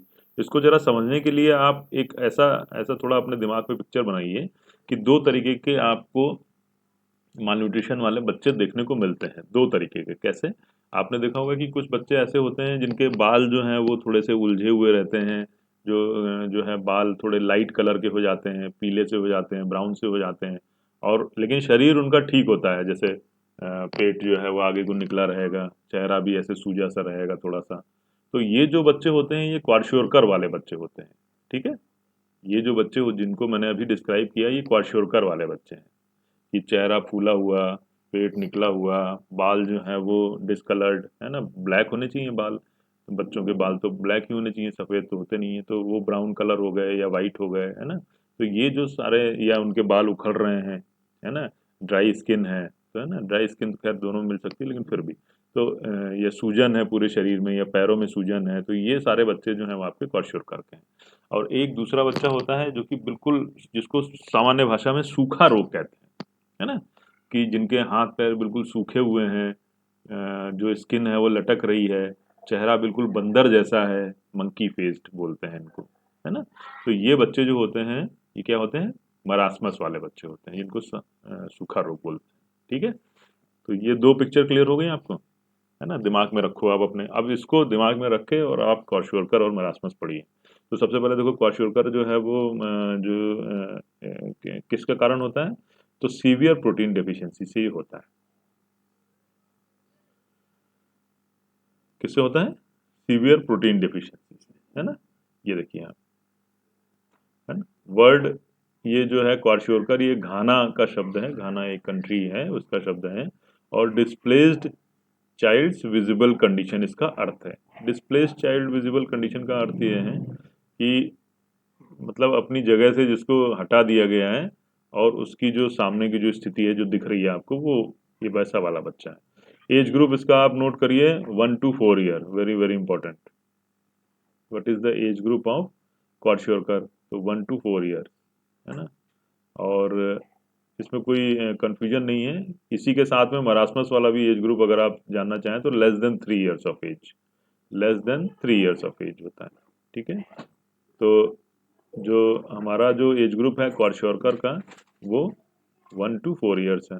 और इसमें क्लिनिकल फीचर्स की अगर हम बात करें तो baby is dull, apathetic and miserable, है ना। There is marked muscle wasting with some retention of subcutaneous fat. देखो शब्दों पे आप शब्दों पे आप वहीं जाना, जो मैंने आपको पिक्चर बताई है वो पिक्चर आपके दिमाग में होनी चाहिए। तो मसल वास्टिंग आपको दोनों में मिलेगा, है ना, इधर भी मिलेगा उधर भी मिलेगा, लेकिन चूंकि इडिमा है तो वो आपको मसल वास्टिंग दिख ही नहीं रहा है ना। उसके बाद देखिए आप कि जो इडिमा है वो पिटिंग इडिमा है। 2 तरीके के इडिमा होते हैं, एक पिटिंग एंड नॉन पिटिंग। तो यहाँ पर आपको इडिमा कैसा दिख रहा है, पिटिंग। और कहाँ पर है ये, leg and feet. Leg and feet का मतलब है जो डिपेंडेंट पार्ट्स हैं आपकी बॉडी में, डिपेंडेंट पार्ट्स हैं, यानी कि नीचे वाले जो पार्ट हैं जिनके ऊपर आपका शरीर स्थित है, तो वहां पर आपको एडिमा मिलेगा। ठीक है, कोई प्रॉब्लम तो नहीं इसमें समझने में, क्योंकि नहीं। देख हाँ, क्योंकि क्या है देखो, फ्लूइड जो होता है अधोगति, आयुर्वेद में लिखी है ना कि कफ जो है वो अधोगति की तरफ जाता है, तो फ्लूइड भी अधोगति की तरफ जाता है इसमें, और पैरों में और पीठ में इकट्ठा होता है। ठीक है, आंखों में नहीं जाता है। आंखों में जो है वो किडनी डिसऑर्डर्स के कारण पानी, यानी कि ये जो पफिंग ऑफ फेस और आईलिड के नीचे जो एडिमा होता है तो ये वहां पे जाता है, उसमें होता है, इसमें नहीं होगा। यहाँ पे पिटिंग एडिमा मिलेगा आपको लेग और फीट के ऊपर। फिर oedema usually develops early and early marks the failure to gain weight. यही इसकी जो है वो खास बात है। होता क्या है कि एडिमा हो गया तो फिर ऐसा पता ही नहीं चलता है कि बच्चे में मतलब वजन कम हुआ है, मतलब बच्चा हेल्दी दिख रहा है आपको सामने, तो कैसे कोई कहेगा कि जो है, बोलेंगे तो ठीक है बच्चा, है ना, लेकिन वो हमारी नज़रों से नहीं बचेगा, वो तो 1 मिनट में पहचान लेंगे कि ये चाइल्ड ऑफ क्वार्शोरकर। तो देयर में भी diarrhoea, skin and hair changes, anaemia and vitamin deficiency sign, ये सब मिल जाएंगे इसमें। अच्छा, जो क्वेश्चंस हैं वो सब इसमें मार्क उसमें लिखे हुए हैं, जैसे पिटिंग एडिमा का क्वेश्चन है ना, मिलेगा आपको, है ना। डायरिया का भी क्वेश्चन मिल सकता है, liver enlargement due to fatty change, है ना, ये भी आपको इसी में मिलेगा। तीसरा, हेयर चेंजेस बहुत इंपॉर्टेंट है, बालों में जो चेंजेस हैं, तो इसमें लिखा हुआ देखो, hair changes in the form of hypochromatic chromotrichia. Hypochromotrichia का मतलब है कि जैसे बालों का कलर आपका ब्लैक होना चाहिए, तो ब्लैक कलर आपको तभी मिलेगा जब पूरा न्यूट्रिशन होगा बॉडी में। जब बॉडी में न्यूट्रिशन ही नहीं है तो फिर कलर बालों को काला करने में क्यों एनर्जी वेस्ट करेगा, है ना। शरीर जो है वो एनर्जी को प्रिजर्व करता है। प्रोटीन जो है वो डेफिशिट हुआ तो उसके कारण लाइट कलर्ड हेयर्स हो गए। चेंज इन टेक्सचर भी मिलेगा, जैसे रूखे बाल जिनको कहते हैं ना आप, टेक्सचर, तो रूखे हुए बाल मिलेंगे। और alternate bands of light and dark coloured known as flag sign, very very important. ये तो आपको पता ही है कि फ्लैग साइन जो है वो क्वार्शोरकर में होता है। फ्लैग साइन होता क्या है वो भी मैं आपको एक्सप्लेन किए देता हूँ, क्योंकि मुझे ऐसा लगता है कि ऐसा करने से बच्चों को विजुअलाइजेशन अच्छा होता है और हमेशा याद रखते हैं वो, तो इसलिए मैं आपको एक्सप्लेन कर रहा हूँ। देखिए, फ्लैग साइन क्या होता है, जैसे झंडा होता है ना, तो झंडे में ऐसे झंडा बना हुआ होता है। झंडे में आपने देखा होगा कि अपने देश के झंडे में तो 3 कलर हैं, तो 3 कलर हैं, तो एक वाइट है, केसरिया जो भी, और ग्रीन है, आपने अलग अलग बैंड बने हुए हैं उनके। तो ऐसे ही यहाँ पर बालों में बैंड बन जाते हैं। पता चला कि जो है नीचे काला है, उसके बाद फिर थोड़ा सा पार्ट ब्राउन है, और तीसरा जो है वो फिर सफ़ेद हो गया या ब्राउन हो गया या ब्लैक हो गया। तो ये बैंड बने हुए हैं, एक बैंड ये हो गया, एक बैंड ये हो गया, है ना, एक बैंड ये हो गया, अलग अलग कलर के। तो इसलिए ये कहलाता है फ्लैग साइन। ठीक है, this is known as flag sign. और ये हुआ क्यों? हुआ इसलिए कि जब उसको न्यूट्रिशन नहीं मिला तो डिस्कलरेशन हो गया, तो पता चला ब्राउन कलर के हो गए बाल या वाइट कलर के हो गए बाल, फिर उसको न्यूट्रिशन मिला तो फिर काला हो गया। तो ऐसे होता है। फिर उसके बाद मून फेस इज प्रेजेंट। ये मून फेस आप लगा लीजिए, है ना, मून फेस जो है वो अंडरलाइन कर लीजिए, क्योंकि अभी मंकी फेस की बात होगी तो इसलिए मून फेस। मून गोल होता है ना, तो वो क्वार्शोर्कर में मिलता है। क्वार्शोर्कर में देखो ओ आता है, हम तो ऐसे आपको बता रहे हैं, तो ओ को आप एग्जामिन, ओ को अपने दिमाग में रखिए। गोल गोल, सब कुछ गोल गोल है इसमें, पेट भी गोल है, चेहरा भी गोल है ना। इडीमा होने के कारण पूरा शरीर ही गोल हो गया उसका, तो ये हो जाता है। उसके बाद देखो आप कि मरासमस पे आ जाइए, तो मरासमस में सब उल्टा है बिल्कुल। मरासमस जो है वो ये सीवियर फॉर्म ऑफ मालन्यूट्रिशन है, और ये जो है वो severe malnutrition characterised by energy deficiency. ठीक है ना। और child with marasmus looks emaciated. Emaciated का मतलब है कि उसका शरीर में जो है वो पूरा इमेशिएशन का मतलब बिल्कुल दुबला पतला, है ना, बॉडी केवल जो है वो स्किन स्किन दिख रही है। बॉडी वेट में भी reduce to less than 80% of the average weight that corresponds to height. बताओ, है ना, 80% तक जो है वो लेस वेट हो सकता है इन बच्चों में। बहुत ज़्यादा जो है वो मालनरिश बच्चे हो सकते हैं। एज ग्रुप इसका लेस देन 3 ईयर्स है ना, less than 3 years of age. तो वहां पे क्या था, 1 to 4 ईयर्स ऑफ एज था, यहाँ पर है आपका less than 3 years of age. ठीक है, इसको थोड़ा सा आप ध्यान रखिए बच्चों। उसके बाद wasting of both muscle and subcutaneous fat, वहां पर केवल मसल वास्टिंग था पीछे, आप ध्यान दिए हो अगर, और यहाँ पर दोनों चीजों का वो है, सबक्यूटेनियस फैट भी चला गया और मसल भी चली गई, तो इसीलिए बिल्कुल पतले एकदम सींग की तरह जो है वो पैर हो जाते हैं। Face is वाइजन। वाइजन का मतलब है कि बिल्कुल लटका हुआ। And shrivelled just in the case of monkey, जैसे कि झुर्रियां पड़ी हुई हैं, इसी को कहते हैं मंकी फेस या सिमियन फेसिस। Very important. अब सिमियन फेस, सिमियन का मतलब होता है बंदर, ठीक है ना, सिमियन रेस होती है। तो सिमियन फेसिस तो यहाँ मिल रहा है, और सिमियन क्रीज कहाँ मिलता है? सीमेंट क्री सर, हाँ ये उसमें मिलता है जेनेटिक जो हार्मोन क्रोमोसोम उसमें मिलता है सर। हाँ, नाम बताओ, नाम बताओ, सही बताओ। सर नाम डाउन सिंड्रोम में मिलता है सर। हाँ, डाउन्स में मिलता है, ठीक है ना। तो सीमियन क्रीज मिलता है। तो सीमियन क्रीज क्या होती है वही बता देता हूँ आपको, अब मुझे ही बताना है सब। तो देखो हाथ में आपकी तो 2 रेखाएं हैं, एक ऐसी है और एक ऐसी है। अरे बहुत सारी रेखाएं हैं, कोई ज्योतिषी नहीं है, लेकिन ये 3 रेखाएं मेन होती हैं आपके हाथ में, है ना। मेन जो है, आप अपना हाथ देखेंगे तो डार्क जो रेखाएं आपकी 3 है ये, है ना। लेकिन ये जो बच्चा होता है डाउन्स वाला, उसमें केवल और केवल एक रेखा होती है बीच में बिल्कुल। बंदर बंदर का हाथ कभी अगर आप देखें तो उसमें भी ऐसे ही होता है, तो वो ये कहलाती है सिमियन क्रीज। ऐसी सिंपल एक सिंगल रेखा मिलेगी आपको, तो ये कहलाती है सिमियन क्रीज। ठीक है। अच्छा, उसके बाद देखो, in early stage a child is irritable, hungry and craves for food, इसी को कहते हैं वोरेशियस एपेटाइट, है ना। ये एक थोड़ा सा फीचर ऐसा है कि चूंकि उसको एनर्जी की बहुत जरूरत होती है, तो इसलिए शुरू में तो उसको बहुत भूख लगती है। वोरेशियस एपेटाइट, इसका मतलब होता है ज्यादा भूख लगना, ठीक है ना। जैसे कि उसको एनर्जी की बहुत भूखा हो, बहुत ज़्यादा उसको एनर्जी चाहिए हो, लेकिन धीरे धीरे फिर ये कम हो जाती है। जैसे खाना नहीं मिलता है तो धीरे धीरे फिर बॉडी वैसा ही एडजस्ट करना चालू कर देती है, लेकिन शुरू में हमेशा वोरेशियस एपेटाइट, वोरेशियस का बच्चों अर्थ होता है बहुत ज़्यादा भूख लगना। ठीक है, ओके, चलो। उसके बाद जो है वो क्या लिखा हुआ है देखो, कि oedema, hair changes, dermatosis and marked fatty liver are absent. देखो इन्हीं फीचर से आप उसको क्वाशियोरकर से अलग कर पाएंगे। ना तो इसमें इडिमा है सबसे पहला, ना ही इसमें हेयर चेंजेस हैं, है ना, चेंजेस, ना इसमें डर्मेटोसिस है। डर्मेटोसिस का मतलब है कि जो स्किन के जो चेंजेस हैं, ना ही इसमें लीवर इसमें वो है। तो ये 4 क्वेश्चन हो गए आपके, ठीक है, ये 4 क्वेश्चन हैं, चारों आपने ऊपर पढ़ लिए, क्वाशियोरकर मिलते हैं। Child is alert and irritable, बहुत ज़्यादा जो है वो बच्चा इरिटेबल होता है, ठीक। फिर उसके बाद एक रिजोमाल यहाँ पे और दिया हुआ है, वो भी पढ़ लीजिए। रिजोमाल का मतलब होता है rehydration solution for mall nourish children, है ना। जैसे आप वो ORS पढ़ते हैं ना, तो ORS में तो सोडियम ज़्यादा होता है, इन बच्चों को थोड़ा सोडियम कम देना पड़ता है, तो वो रिहाइड्रेशन सोल्यूशन जो बनता है ये माल न्यूट्रिशन के लिए रिजोमाल अलग से आता है। ठीक है, वो दिया हुआ है, क्योंकि प्रसंग चल रहा था इसलिए बताया आपको यहाँ पर। ठीक है, तो ये सारे जो है वो आपके अलर्ट एंड इरिटेबल पे जरा आप अंडरलाइन करिए बच्चों, है ना। चलो, उसके बाद एक बहुत इंपॉर्टेंट डिजीज है, वो है आपकी रिकेट्स, है ना।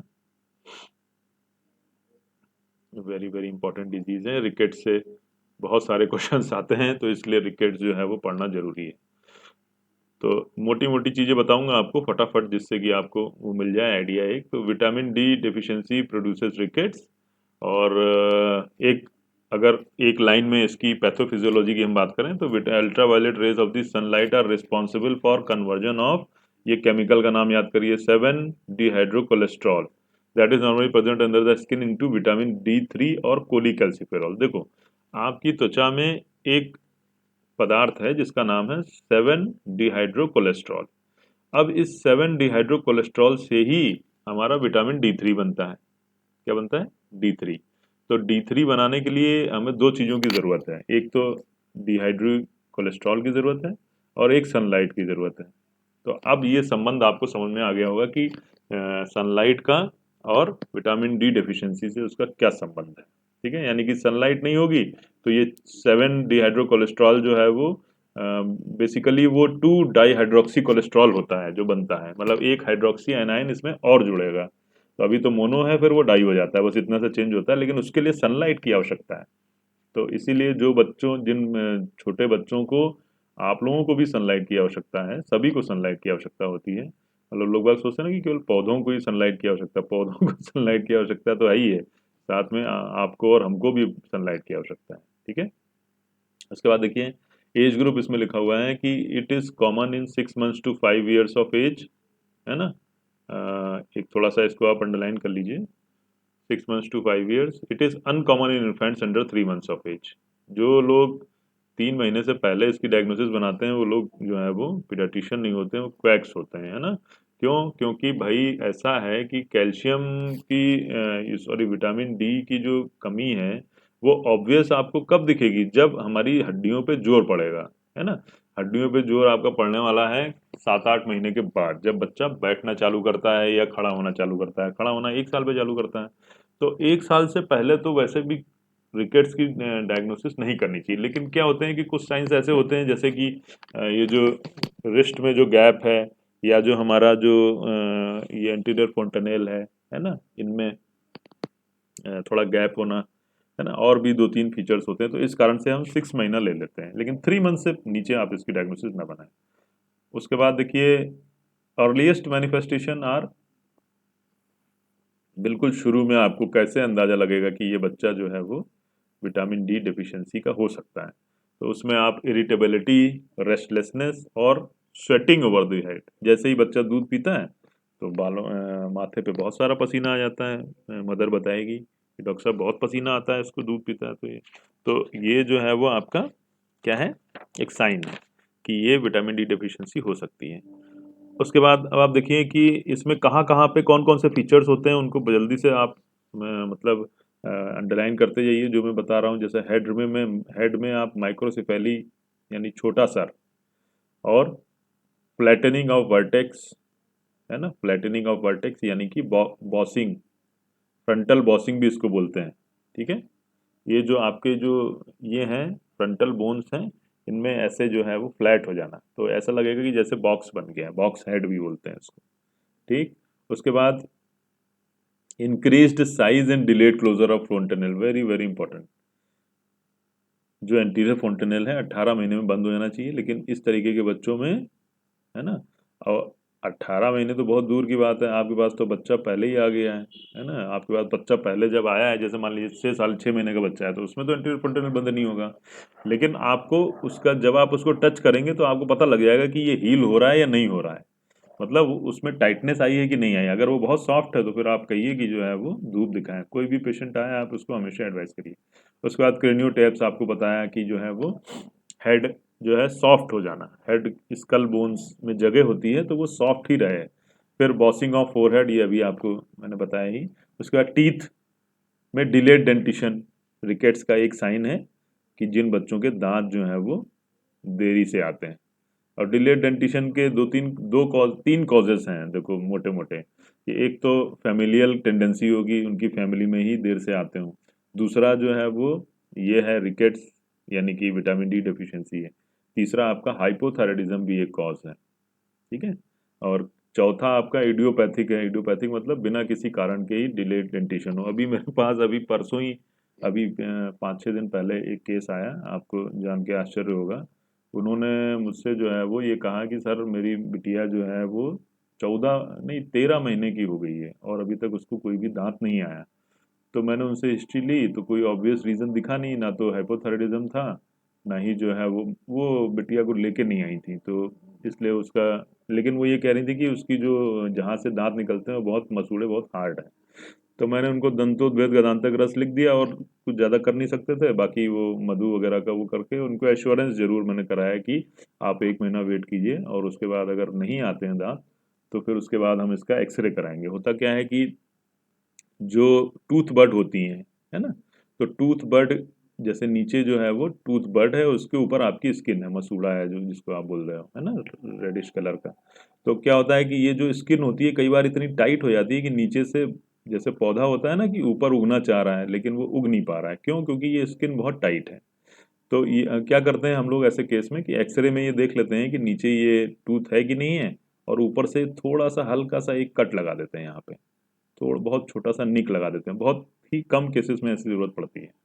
तो एक छोटा सा आपने कट लगा दिया तो फिर ये दांत बहुत आसानी से ऊपर आ जाता है। तो मैंने उनको यही एडवाइस किया कि आप 1 महीना अभी आप ये और वेट कर लीजिए हमारे कहने से, और उसके बाद फिर हम देखते हैं। और उसके बाद क्या हुआ कि 5 दिन के बाद ये था, स्वर्णप्राशन था, अभी जो है वो कल ही हुआ है। तो खुशी खुशी वो आई कहीं सर इसका तो दांत ही आ गया, मतलब 3-4 दिनों में ही। तो हमने कहा कि आपके आने की देर थी और ये जो है वो आ गया। तो कहने का मतलब हमारा ये है कि 5 दिन में तो कोई दवाई काम कर नहीं गई, है ना। तो इसका मतलब क्या हुआ कि ये इनका जो ये कॉजेस होते हैं ये इतने एब्सर्ड होते हैं कि आपको कभी बिना किसी कारण के भी डिलेड डेंटिशन होता है, ये मतलब है। उसके बाद इर्रेगुलर टूथ, टेढ़े मेढ़े दांत, क्योंकि ये मुद्दा जो है वो विटामिन डी से रिलेटेड है और जानते हैं आपकी बोन्स ही हैं एक तरीके के, तो इसलिए इरेगुलर और डेंटल केरीज भी मिलेंगी। उसके बाद थोरैक्स में देखिए rachitic rosary, very very important, rachitic rosary. अब ये रैशिटिक रोजरी क्या होती हैं? जैसे चेस्ट होता है आपका, सॉरी, चेस्ट पे आपके जो है वो एक तो आपके रिब्स हैं, और रिब्स के जस्ट जहाँ रिब्स जो है वो स्टर्नम से जुड़ती हैं, वो पार्ट जो होता है वो कार्टिलेजिनस पार्ट होता है। मेरी बातें आप ध्यान से सुनो। देखो, एक तो रिब, एक तो स्टर्नम है ना, ये आपका स्टर्नम मान लीजिए, है ना, और ये जो है वो आपकी रिब्स हैं। तो ये जिस पॉइंट पे जुड़ती हैं यहाँ पर, इस पॉइंट पे, ये क्या है? ये कॉस्टोकॉन्ड्रल जंक्शन है, इसको बोलते हैं कॉस्टोकॉन्ड्रल जंक्शन, और ये कार्टिलेजिनस पार्ट है। अब यही जो है वो इसकी कमी से अगर हार्ड हो जाता है, विटामिन डी की कमी से, तो ये कहलाता है रैशिटिक रोजरी। तो ये क्या होगा, जैसे सॉरी, ये यहाँ बनेगा, उसके बाद फिर नीचे ऐसे हर जगह पे जो है बनता जाएगा, पूरे स्टर्नम में बन जाएगा ये। तो एक जैसे वो होता है ना कि गांठ टाइप की बन जाएगी, माला टाइप की मिल जाएगी, है ना, यहाँ से लेके, और जैसे यहाँ बना, फिर यहाँ बना, फिर यहाँ बना, ऐसे पूरे स्टर्नम पे बन जाएगी। तो यही कहलाता है आपका रैशिटिक रोजरी। रोजरी का मतलब होता है जैसे माला होती है ना, तुलसी की माला होती है तो गांठ गांठ सी होती है ना उसमें, तो वैसा ये माला टाइप का बन जाएगा, इधर भी बनेगा और लेफ्ट में भी बनेगा और राइट में भी बनेगा, ठीक है ना। तो ये कहलाता है रैचिटिक रोजरी। तो ये मिलेगा आपको विटामिन डी की कमी में। दूसरा पिजन चेस्ट बन जाएगा आपको, जैसे जो है वो कबूतर का चेस्ट आगे को निकला हुआ होता है, ऐसा चेस्ट निकल सकता है। हैरिसन सल्कस बन जाएगा। हैरिसन सल्कस का मतलब ये है कि जहाँ जो सबसे नीचे वाली रिब है, लास्ट रिब है आपकी, उसके नीचे स्किन है, उसके नीचे एब्डोमेन है ना, तो इन दोनों के बीच में गैप जो बन जाता है वो कहलाता है हैरिसन सल्कस, है ना। जल्दी जल्दी आपको इसलिए बता रहा हूँ क्योंकि आपको दोनों चीज़ें करनी है, आपको याद भी करना है, आपको समझ में भी आना है। उसके बाद स्पाइन स्कोलियोसिस और काइफोसिस मिलती हैं। केवल यही दो डिफॉर्मिटी नहीं, और भी डिफॉर्मिटी हो सकती हैं। स्कोलियोसिस और काइफोसिस का अर्थ है, काइफोसिस का मतलब होता है कुबड़ापन। कुबड़ा, ये देखा होगा आपने, पीछे की तरफ से जो है वो झुक जाते हैं कई लोग, तो वो कहलाती है काइफोसिस। स्कोलियोसिस जो है वो लेटरल जो है, लेटरली है ना, वो मतलब स्पाइन का मुड़ जाना, लेटरली स्पाइन है ना, टेढ़ा हो जाना, पॉस्चर का टेढ़ा हो जाना, बस इतना समझ लो आप। कुबड़ा हो जाना और टेढ़ा हो जाना, दो चीजें। फिर बोन्स में widening of wrist and ankles, आपके जो हाथ के ये हड्डियां हैं और जो जुड़ाव है ये इनमें जगह बन जाना। बो लेग दो तरीके की हैं, दो तरीके से जो है वो पैर वो होते हैं, देखो, एक एक मिनट, अरे भाई क्या हो गया इसको, है ना, दो तरीके से जो है वो जुड़ते हैं, ये बो लेग्स जो हैं वो दो तरीके के होते हैं। एक मिनट,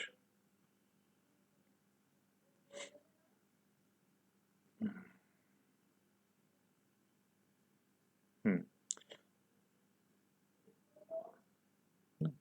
एक तो पैर ऐसे होते हैं बच्चों जो अंदर की तरफ मुड़ जाते हैं, जैसे ये मैंने बनाया, ये पैर जो हैं इनको आप पैर समझिए, तो ये दोनों पैर अंदर की तरफ जुड़ते हैं, तो ये कहलाता है नॉक नी। क्या कहलाता है, जो यहाँ लिखा हुआ है, जेनु वेलगम।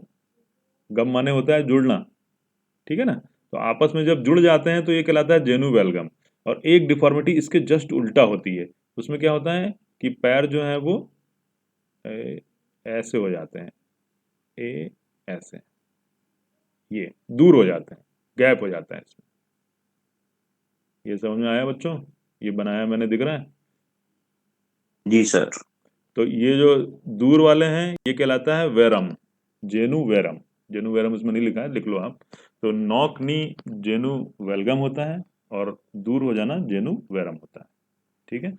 उसके बाद bending of the femur, tibia and fibula, जहाँ पे भी आप समझिए कि जहाँ पे भी दबाव पड़ रहा है, इन्हीं पे तो सारा दबाव है, अपना लोअर लेग्स पे तो दबाव है यार, पूरी बॉडी वेट ये वो कर रहे हैं, तो इसी के कारण ये जो है वो बेंड हो जाती हैं, ठीक है, मुड़ जाती हैं, ठीक। उसके बाद दूसरे कुछ फीचर हैं, जैसे मसल टोन जो है वो प्रॉपर नहीं होना। बच्चों में मसल टोन प्रॉपर नहीं होना मतलब हाथ पैर अपने जो है वो ढंग से नहीं चला पाएंगे वो। रिलैक्सेशन ऑफ द लिगामेंट्स हो जाएगा। कॉन्स्टिपेशन इज ऑलवेज प्रेजेंट, मतलब इन बच्चों में कॉन्स्टिपेशन भी मिलता है, ठीक है, जरूरी नहीं होता है लेकिन अब लिखा है तो पढ़ लो आप कॉन्स्टिपेशन को। फिर एक्सरे में कपिंग, फ्रेइंग और ऑफ एपिफाइसिस, ये दो चीज़ें आप देख लो। और आज का होमवर्क तुम्हारा यही है कि एक्सरे इन रिकेट्स या wrist joint in rickets, x-ray ऐसे जो है वो गूगल पे आप सर्च करिएगा तो आपको देखने को मिल जाएगा। उसको समझा मैं देता हूँ बहुत छोटी सी बात में। कपिंग का मतलब कप बन जाना, तो ऐसे आपको रिस्ट के एंड पे आपको ऐसे कप बना हुआ मिलेगा, ये रिस्ट जॉइंट है, उसका एक्सरे आपको जैसे कप होता है ना, तो ये कप नीचे रखते हैं ना कप, वो वाला बना हुआ मिला। कपिंग का मतलब है ये। और फ्रेइंग, फ्रेइंग का मतलब ये है कि ये जो इसको मैं डिलीट कर देता हूँ फिर आपको समझाता हूँ, तब आपको समझ में आएगा कि जैसे ये आपने कपिंग हुई और इसके जो एंड हैं ये वाले ये खुरचे हुए रहते हैं, मतलब ये इर्रेगुलर रहते हैं। नॉर्मल हमारे ऐसे रहते हैं और ये जो है वो रिकेट्स वाले में ऐसे, ये इस प्रकार के रहेंगे, यानी कि जो एंड हैं वो आपके इर्रेगुलर रहेंगे अगर हम टेक्निकल भाषा में कहें तो। ठीक है, बात समझ में आ गई? तो ये कहलाती है फ्रेइंग ऑफ एपिफाइसिस। तो दोनों मिलेंगे आपको। ग्रीन स्टिक फ्रैक्चर मिलेगा। ग्रीन स्टिक फ्रैक्चर का मतलब है कि जैसे आपकी एक तो लकड़ी ऐसी होती है जो सूखी हुई, बिल्कुल सूखी हुई होती है, आप उसको तोड़ेंगे कट से बीच में से दो दो पार्ट्स हो जाएंगे, वैसी हमारी हड्डियां हैं। बच्चों की हड्डियां कैसी होती हैं कि जैसे जो ग्रीन वाली लकड़ी होती है, जैसे लकड़ी आप जैसे कच्ची लकड़ी होती है, तो आपको उसने जैसे ही आपने उसको तोड़ा तो टूट तो जाएगी लेकिन अलग नहीं होगी, तो वो कहलाता है ग्रीन स्टिक फ्रैक्चर। ओके। उसके बाद ट्रीटमेंट इसमें क्या है, तो ट्रीटमेंट तो इसका बहुत जो है वो मतलब अलग अलग तरीके से अलग अलग फीचर्स के हिसाब से होता है, लेकिन एक इंटरनेशनल यूनिट्स के नाम पे विटामिन डी जो है वो IM 6 लाख इंटरनेशनल यूनिट जब बहुत सीवियर केसेस होते हैं तो देते हैं अपन, है ना। बाकी और ट्रीटमेंट इसका भी अपन आगे देखेंगे इसका। उसके बाद देखो मीजल्स जो है, रूबियोला, है ना, रूबेला नहीं रूबियोला, तो ये जो है वो कॉमनेस्ट और मोस्ट इन्फेक्शियस वायरल डिजीज है जो कि चाइल्डहुड में होता है। और इसका एज ग्रुप बच्चों, जब कभी भी कोई भी डिजीज हम पीडियाट्रिक्स में पढ़ते हैं तो उसका एज ग्रुप बहुत ध्यान रखा करो आप, है ना। इंक्यूबेशन पीरियड वगैरह भी ठीक है, लेकिन एज ग्रुप बहुत इंपॉर्टेंट है।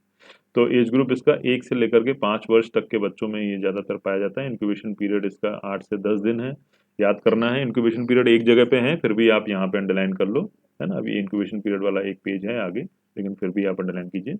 उसके बाद इसमें 3 फेजेस होते हैं मीजल्स के, जो कि एक प्रोडर्मल फेज होता है, एक इरप्टिव फेज होता है, एक कॉम्प्लिकेशन फेज होता है मीजल्स का, ठीक है।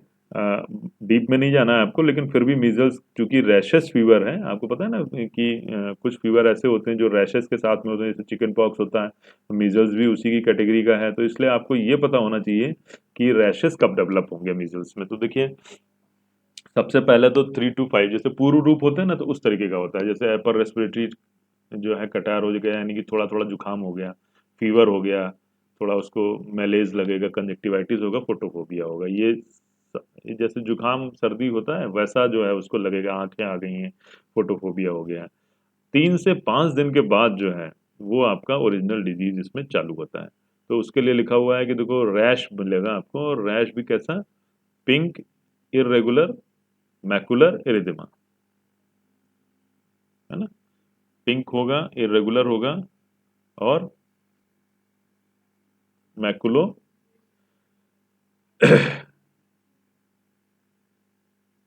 मैकुलर एरिथेमा मतलब मैकुलर साइज का होगा। ये साइज के लिए दिखा हुआ है कि छोटा सा जो है वो मिलेगा। Which appears first on face and area behind the ears, कान के पीछे आपको दिखाई पड़ेगा, फेस पे दिखेगा, कान के पीछे बताएंगे। और it is seen between in daylight and then the artificial light. तो इसमें आप देखिए कि आप इसमें ध्यान दीजिए क्या हुआ कि जो प्रोडर्मल फेज थी, यानी 3 से 5 दिन वाली फेज थी, उसके बाद फिर रैश इसमें डेवलप हो रहा है, ठीक है। ये ध्यान दीजिए, बस इसी पे आप ध्यान दीजिए। उसके बाद कॉम्प्लिकेशंस में एक क्वेश्चन इसमें आता है, मम्स मीजल्स के कॉम्प्लिकेशन में वो आता है ओटाइटिस मीडिया का, और ब्राउनको निमोनिया भी आ रहा है। इस बार का ही क्वेश्चन है ये, इस बार पीजी का क्वेश्चन है कॉम्पिटिशन का, कि which of the following complication is caused bye measles. तो उसमें शायद ब्राउनको निमोनिया या ट्रैकोब्रोंकाइटिस दिया हुआ था। तो ये हमेशा ही जो है वो गाइड में भी दिए हुए हैं आपके क्वेश्चंस। तो ये सारे कॉम्प्लिकेशंस आपको याद करने हैं, otitis media, tracheobronchitis, bronchopneumonia, stomatitis, enteritis, corneal ulceration, ठीक है, ओके। तो ये कॉम्प्लिकेटिव फेस है। उसके बाद देखिए कि मम्स की अगर हम बात करें, तो मम्स जो है वो, it is painful swelling of the salivary gland, specially the parotid gland की स्वेलिंग को जो है वो हम मम्स कहते हैं, है ना। ये जो है वो पैरोटिड्स की स्वेलिंग है, और इंक्यूबेशन पीरियड इसका 12 से 24 दिन है। Tender oedematous swelling of the parotid is mumps, है ना। मीजल्स में तो आपके पूरे शरीर में रैशेस आने वाले हैं, लेकिन पहले कान के पीछे आएंगे, फेस पे आएंगे। लेकिन इसमें केवल और केवल पैरोटिड ही पूरा फूलेगा और स्वेलिंग होगी। इसके भी complications very very very important हैं। इसके कॉम्प्लिकेशंस जो हैं वो खूब क्वेश्चंस आते हैं इसके ऊपर। तो एक इसमें ऑर्चाइटिस होता है ना, इसमें लिखा भी हुआ है देखिए, और साथ में और भी कुछ लिखा हुआ है, वो भी अपन पढ़ेंगे। देखो, ऑर्चाइटिस तो है ही है, यानी कि swelling of the, oh sorry, inflammation of the testis, और ऑर्चाइटिस भी है, और एपिडिडामाइटिस भी है, यानी एपिडिडमिस जो होता है उसमें भी स्वेलिंग होती है, या इन्फ्लेमेशन होता है, तो दोनों होती है। उसके बाद pancreatitis, meningoencephalitis, very very important, underline करो इसको, मेनिंजियो एंसेफेलाइटिस को भी। तो 2 कॉम्प्लिकेशन आपको याद रखने हैं बच्चों, ओटाइटिस मीडिया वाला मीजल्स में याद रखना, और ऑर्काइटिस जो है वो मम्स में याद रखना, और मेनिंजियो एंसेफेलाइटिस इसमें याद रखना। क्वेश्चंस अगर सॉल्व कर रहे हो तो फिर आप सब समझ रहे होगे कि मैं क्या कहना चाह रहा हूँ। क्वेश्चन नहीं सॉल्व कर रहे हो तो फिर आपकी गलती है ना। तो गाइड में ये सारे क्वेश्चंस दिए हुए हैं, ठीक है। मेनिंजियो एंसेफेलाइटिस और मॉडर्न कहीं अलग से नहीं पढ़ाया जाता है, ऐसे ही जो है वो आपको समझ में आएगा, ठीक। उसके बाद देखो, पोलियो की बात कर लेते हैं, जो पोलियो से रिलेटेड जो इंपॉर्टेंट चीज़ है। तो पोलियो क्या है कि आरएनए एंटेरोवायरस है जो पोलियो वायरस कहलाता है। वन और more of its 3 strain are responsible for the disease. इसमें बेसिकली 3 स्ट्रेन है जो कि वाइल्डर वे में पाए जाते हैं, तो उन्हीं के द्वारा जो है वो हमारा पोलियो होता है, ठीक है ना। तो अब आप देखिए, एक मिनट,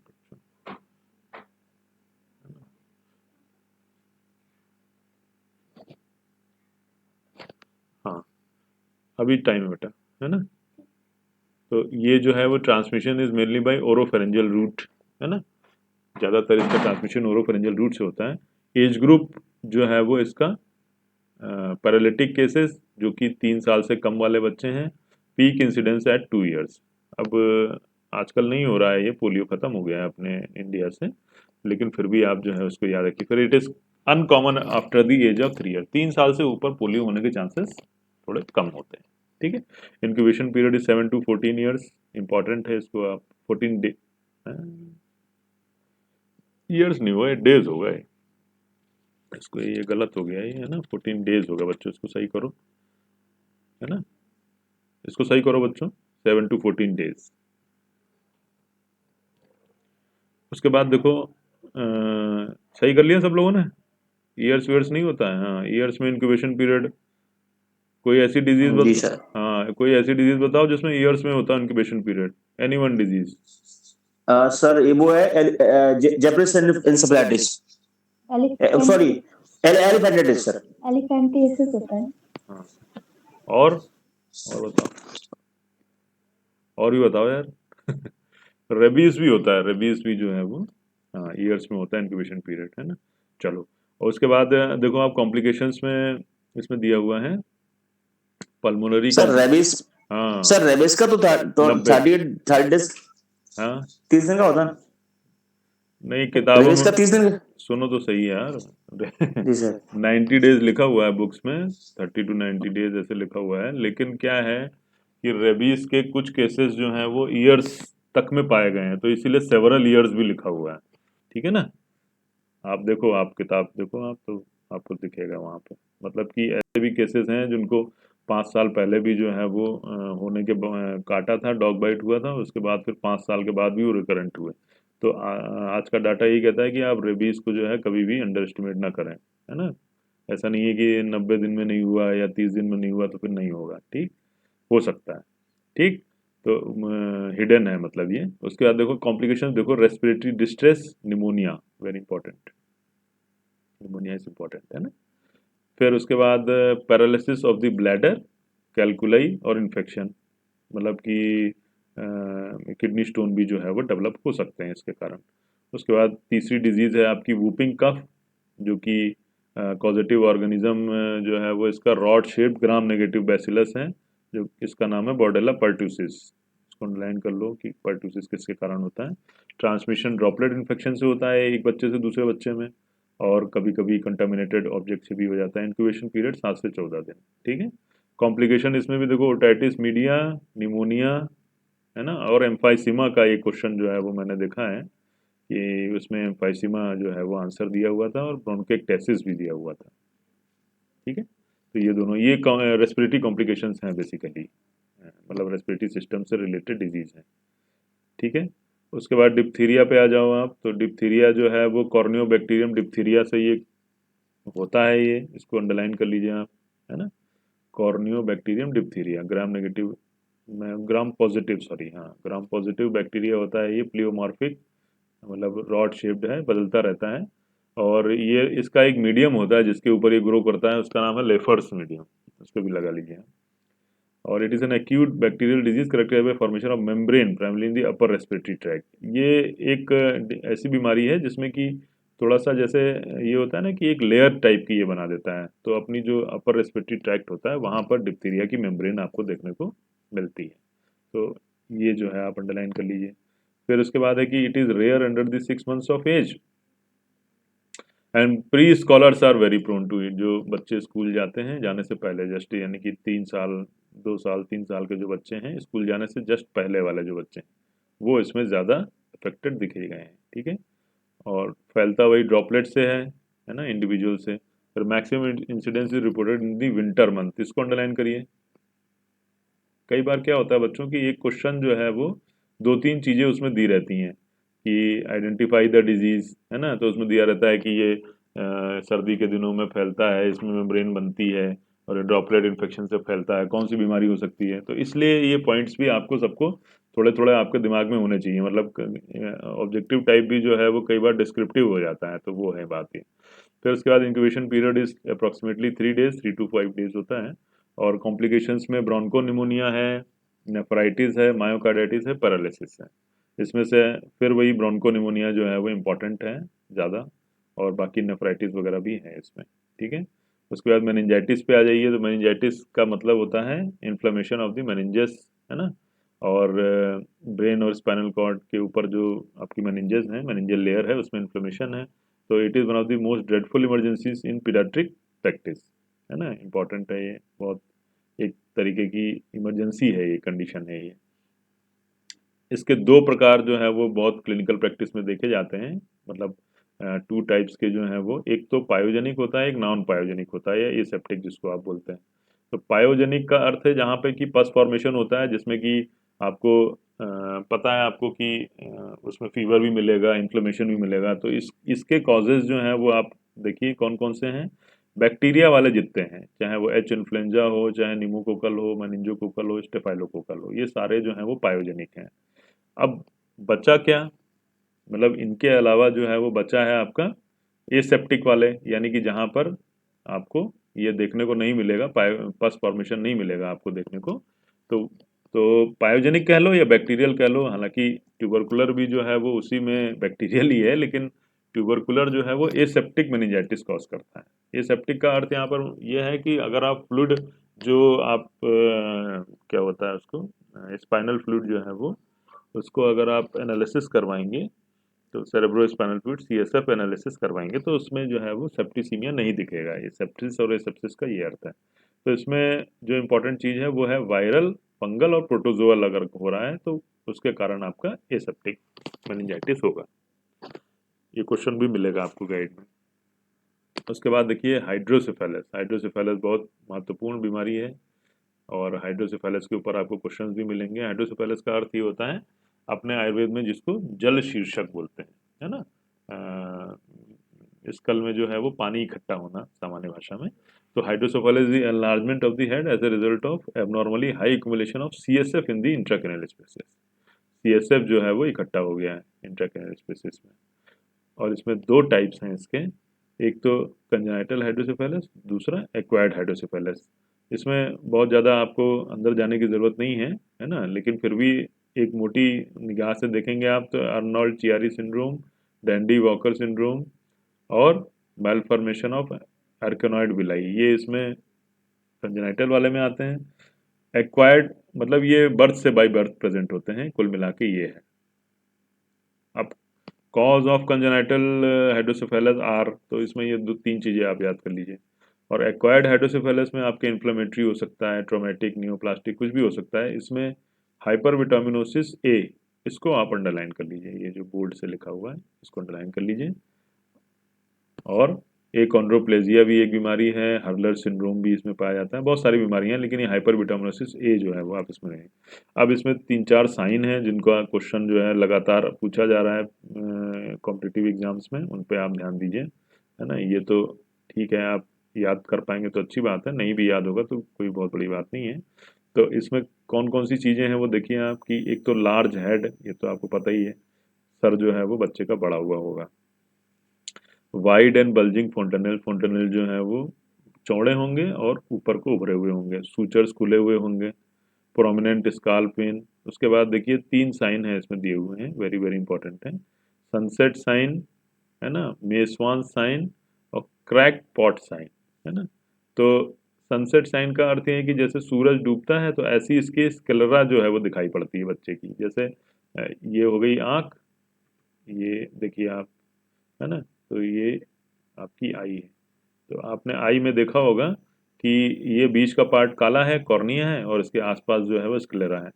तो अभी ये आईलिड के ऊपर वाली स्क्लेरा आपको नहीं दिखती है। सामने से जब आप देखते हैं किसी व्यक्ति को तो आपको सामने केवल एक ब्लैक दिखता है और आसपास जो है वो स्क्लेरा दिखती है। कॉर्निया के ऊपर जो स्क्लेरा है वो आपको नहीं दिखती है, लेकिन जब वो भी जो है वो दिखने लगे तो वो आपका कहलाता है, ये जो है वो मेसवान साइन। मैं आपको मेसवान साइन बता रहा था, है ना, ये वाला। और सन सेटिंग में क्या होता है, मैं नहीं नहीं एक ही चीज़ है यार, ये दोनों एक्चुअली, दोनों का जो कनेक्शन है वो मैं बताऊँ आपको कि जैसे पीछे से जो इंट्रा ओकुलर प्रेशर है वो बढ़ता है, तो उससे क्या हो, जैसे बलून होता है ना, तो बलून में आपने हवा भर दी तो क्या हो गया, फूल गया। तो फूलने से क्या हुआ कि जो चीज़ें जो ऊपर नीचे थी वो भी उसकी दिखने लगी। तो है दोनों ये साइन उसी से जुड़े हुए हैं। सन सेटिंग में visible sclera above the iris, iris तो क्या कॉर्निया के ऊपर जो है वो ऊपर का जो पार्ट है वो आपको दिखने लगता है, ये वाला जो पार्ट है, ये वाला सामने से जो आपको नहीं दिखता है सामान्य रूप से वो दिखने लगेगा। और मेशवान साइन एक जगह और भी मिलता है, इसलिए आपको कंफ्यूज हो रहा हूँ मैं, है ना। मेशवान साइन दूसरी जगह मिलता है एल्कोहलिज्म में। कहाँ पे मिलता है? एल्कोहलिज्म में। एल्कोहलिज्म का क्या अर्थ होता है, मतलब कि कोई जो है वो जिसने बहुत ज़्यादा अल्कोहल कंज्यूम कर लिए, तो वहाँ पर भी मिलता है। और पिन पॉइंट इसमें जो है वो पीपल जो है वो थोड़ा सा ऐसे कम छोटी हो जाती है, वो होता है। और क्रैक पॉट साइन में क्या होता है, तो क्रैक पॉट का भी बता दें आपको कि जैसे आपकी पिंग पोंग बॉल होती है, टेबल टेनिस की जो बॉल होती है, उसको दबाते हैं थोड़ा सा, जैसे क्रेनियो टैप्स मैंने आपको बताया था, तो वैसा दबाने पे एक थोड़ी सी हल्की सी आवाज़ आती है, मतलब, और फिर वो वापस अपने शेप में आ जाता है, वो कहलाता है क्रैक पॉट साइन। ये आपको यहाँ पे तीनों चीज़ें यहाँ पे देखने को मिलेंगी।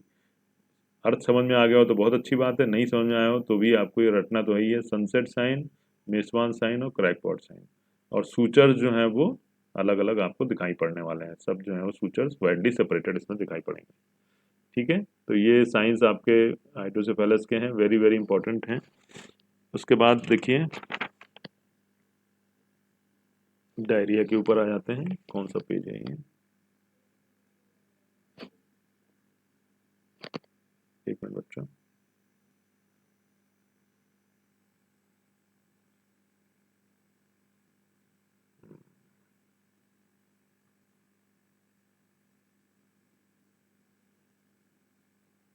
अच्छा,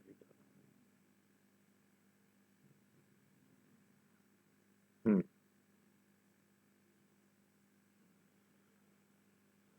डायरिया में जो है वो हम ये देखेंगे कि कौन सा इन्फेक्शन है और कौन सा डायरिया हो रहा है ना, वो चीज़ ही इंपॉर्टेंट है इसमें बेसिकली, तो उसी पे हम फोकस करेंगे। फिलहाल देखिए डायरिया में क्या है कि acute diarrhoea is also known as acute gastroenteritis. ठीक है, गैस्ट्रोएंटेराइटिस भी इसको बोलते हैं, एक ही चीज़ है ये। और defined by change in frequency या कंसिस्टेंसी। पहले बंधा हुआ मल होता था, अभी जो है वो वाटरी स्टूल हो रहा है, usually greater than 3 times per day. देखो फ्रीक्वेंसी इसमें ज़्यादा महत्वपूर्ण नहीं होती है कि मतलब 3 बार भी हो सकता है, 4 बार भी हो सकता है, पाँच 5 बार भी हो सकता है, लेकिन अगर वो बंधा हुआ है तो फिर वो डायरिया की कैटेगरी में नहीं आता है। तो इसलिए ये इसमें कंसिस्टेंसी इसमें जो है वो ज़्यादा इंपॉर्टेंट है। उसके बाद डिसेंट्री में क्या होता है, दो चीज़ें जुड़ जाती हैं। जो डायरिया होता है अगर उसी में ब्लड और म्यूकस आने लगे तो फिर वो डिसेंट्री कहलाता है। बच्चों ध्यान रखो इस चीज़ को, है ना, आपके वैसे भी ये हमेशा काम आएगा ये। उसके बाद एटियोलॉजी में देखो आप कि इसमें बैक्टीरिया में कौन सा है, E coli, very very important, most common cause of diarrhoea. ठीक है, मोस्ट कॉमन काइज ऑफ डायरिया। अगर वो ऐसे पूछ रहा है कि most common cause of diarrhoea या वायरल डायरिया, तो फिर आप रोटा वायरस लगाएंगे।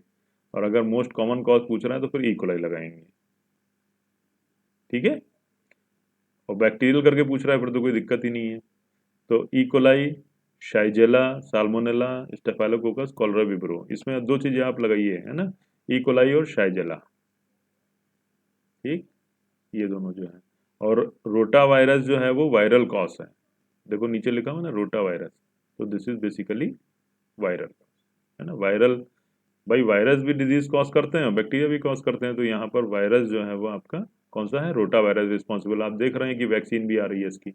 उसके बाद पैरासाइट्स में जो है वो एंटोबिया हिस्टोलिका भी कर सकता है, नाना भी कर सकता है, कैंडिडिया एल्बिगेंस भी कर सकता है। फिर इसके अलावा ओटाइटिस मीडिया, ये सब यूटीआई वगैरह, ओवर फीडिंग, है ना, स्टारवेशन, फूड एलर्जी, ये भी जो है वो कॉजेज हो सकते हैं डायरिया के। और वेरी वेरी इंपॉर्टेंट क्वेश्चन है कि निम्न में से कौन जो है वो डिसेंट्री के लिए रिस्पॉन्सिबल है, तो उसमें आंसर होता है शाइजेला। ये देखो, ठीक है बच्चों, मतलब जो बैक्टीरिया वाले तो ये वाले कॉजेज हैं, लेकिन जो शाइजेला है वो आपका रिस्पॉन्सिबल है किसके लिए, डिसेंट्री के लिए। डिसेंट्री का मैंने आपको अभी बताया ही कि अगर स्टूल के साथ में ब्लड और म्यूकस भी आ रहा है। फिर important clinical picture of rotavirus diarrhoea is vomiting that usually precede the onset of watery motion. अगर किसी को वायरल डायरिया हुआ बच्चे को, तो फिर उसमें क्या होगा कि पहले वोमिटिंग होगी, फिर डायरिया होगा और वाटरी मोशन होगा। तो वो आपको ध्यान ही रखना है। ठीक, उसके बाद ये कुछ इंक्यूबेशन पीरियड्स दिए हुए हैं यहाँ पर बच्चों, उनको भी जो है वो आप नोट डाउन कर लीजिए, है ना। इन्फ्लुएंजा 1 से 3 दिन है शुरू से, मतलब जो जैसे जैसे बढ़ता गया है ना, वैसे वैसे यहाँ पर जो है वो दिया हुआ है ना। इन सबको याद ही करना है आपको, जो अभी आप पीछे पढ़ा है उन्हीं उन्हीं में से हैं ये। फिर भी एक जो है वो 1-2 चीज़ें मैं बता देता हूँ। जैसे इन्फ्लुएंजा का देखो 1 से 3 दिन बहुत जल्दी होता है ना। बैसिलरी डिसेंट्री ये 1 से 7 दिन हो रहा है ना। टाइफाइड 5 डेज 6 डेज जो है लगभग।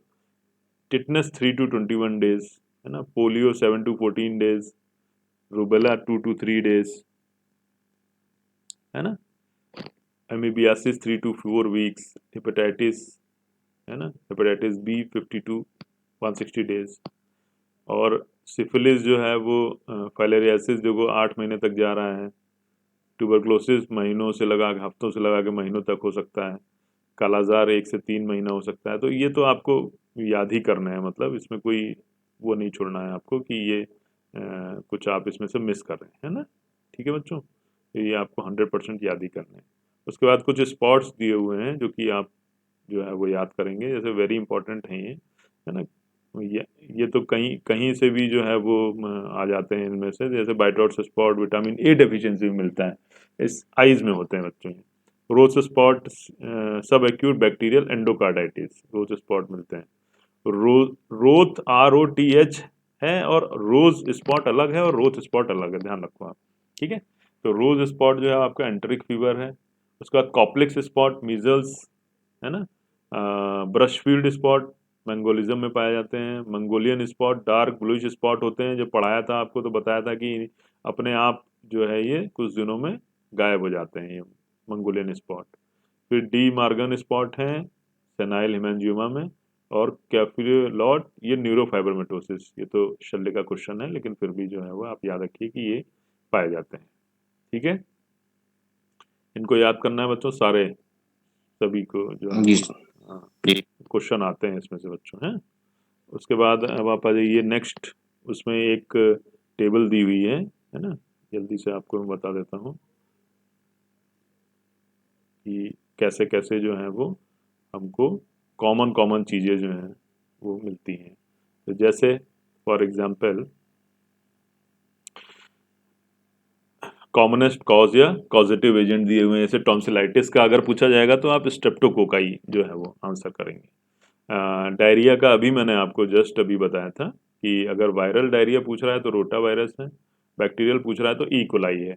अगर मान लीजिए क्वेश्चन में रोटा वायरस और सॉरी वायरल और बैक्टीरियल उल्लेख नहीं है तो most common cause of diarrhoea लिखा हुआ है, तो फिर भैया जिसने पेपर बनाया है उस वो क्या मान रहा है, कहीं कहीं जो है वो ई कोलाई दे रहे हैं, कहीं कहीं जो है वो रोटा वायरस दे रहे हैं। ठीक है, लेकिन अगर वैसे नहीं है तो फिर आप ई कोलाई भी लगा सकते हैं, कोई दिक्कत नहीं है। ठीक है, ये फिर उसका डिसेंट्री में शैजला अभी बताया। ब्लीडिंग पर रेक्टम, अगर किसी बच्चे को रेक्टम से ब्लीडिंग हो रही है तो उसका सबसे कॉमन कॉज फिशर होता है।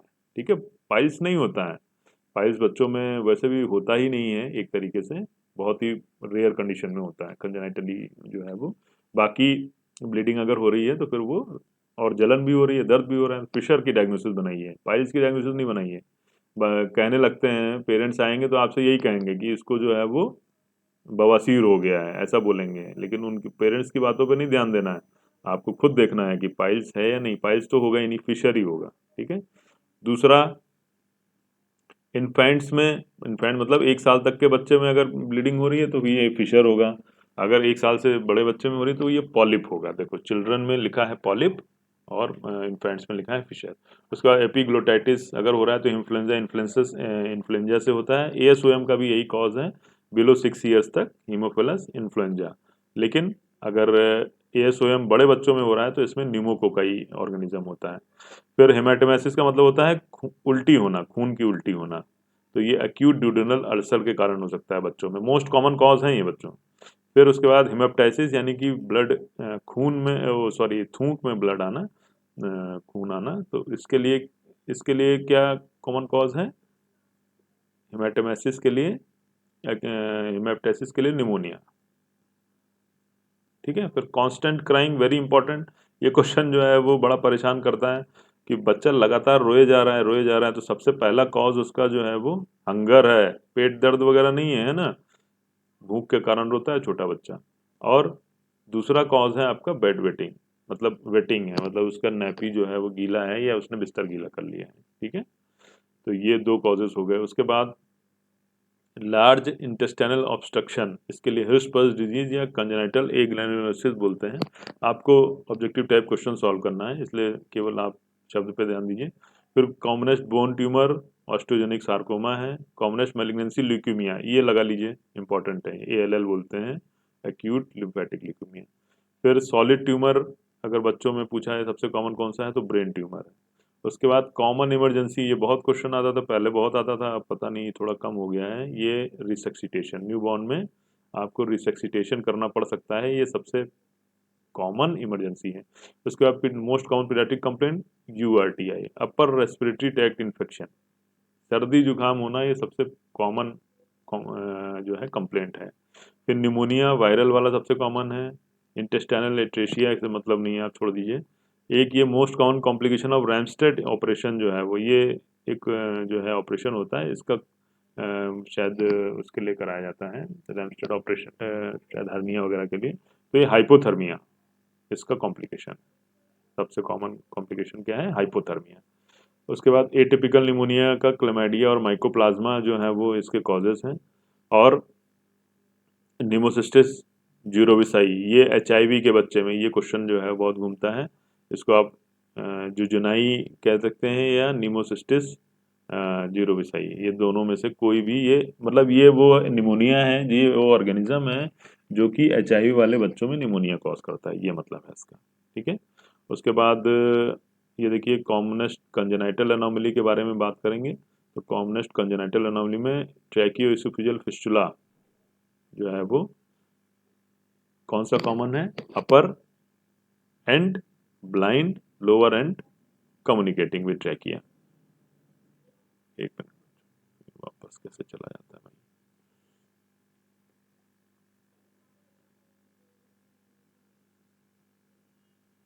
एक मिनट बच्चों।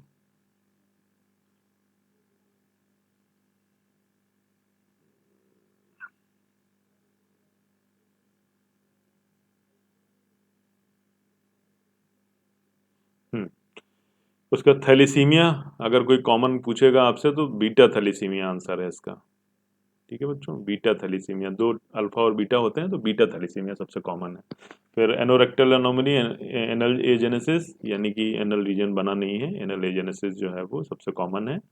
और मेल यूरेथ्रा हाइपोस्पेडियासिस का अर्थ है कि जो होल होता है जिससे यूरिन बाहर आता है वो ऊपर की तरफ या कहीं और होना, मतलब अपनी जगह पे नहीं होना। एंजाइम डिफेक्ट जो है RBC का G6PD डेफिशिएंसी है। किडनी डिसऑर्डर में पॉलीसिस्टिक किडनी सबसे कॉमन है। और कंजेनिटल हाइड्रोसेफेलस एक्वेडेक्टल स्टेनोसिस इसमें कॉमन। ठीक है बच्चों, ये हो गया। उसके बाद ये कुछ साइंस दिए हुए हैं, कंपोजिशन ऑफ ORS और जो है वो उसके साइंस दिए हुए हैं, वो मैं बता देता हूँ आपको। कि जैसे आपको आंखें देखनी है, उसके आंसू देखने हैं, है ना, ये देखो ना आप, आंखें देखनी है आपको, टीयर्स देखने हैं, आंसू मतलब टंग देखनी है, thirst, feel skin pinch, pulse और फोंटेनेल, ये साइन आपको बताएंगे कि बच्चे में डिहाइड्रेशन है या नहीं। ठीक है ना। तो इसमें से आप देखें, जैसे आईज जो है वो माइल्ड डिहाइड्रेशन वाले में तो बिल्कुल नॉर्मल होंगी, लेकिन सीवियर डिहाइड्रेशन वाले में धसी हुई होंगी अंदर की तरफ, है ना। फिर टीयर्स में जो है वो एब्सेंट होंगे, किसमें? सीवियर डिहाइड्रेशन वाले में। टीयर्स तो पानी से ही तो बने हैं, टीयर फिल्म में वाटर तो होता है, वाटर की कमी है तो वो धीरे धीरे जो है वो कम हो जाएंगे। टंग जो है वो ड्राई हो जाएगी, मॉइस्ट होती पहले फिर ड्राई हो जाएगी। और ये वेरी लिख के छोड़ दिए, वेरी ड्राई, है ना।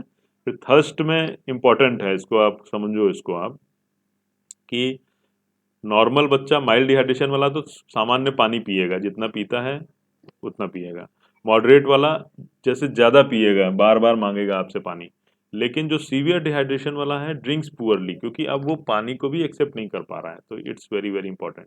कोई बच्चा अगर पानी भी नहीं पी पा रहा है तो फिर, और ये वाले साइंस दिख रहे हैं, तो फिर आप उसको क्या समझिए, है ना, सीवियर डिहाइड्रेशन का केस समझिए।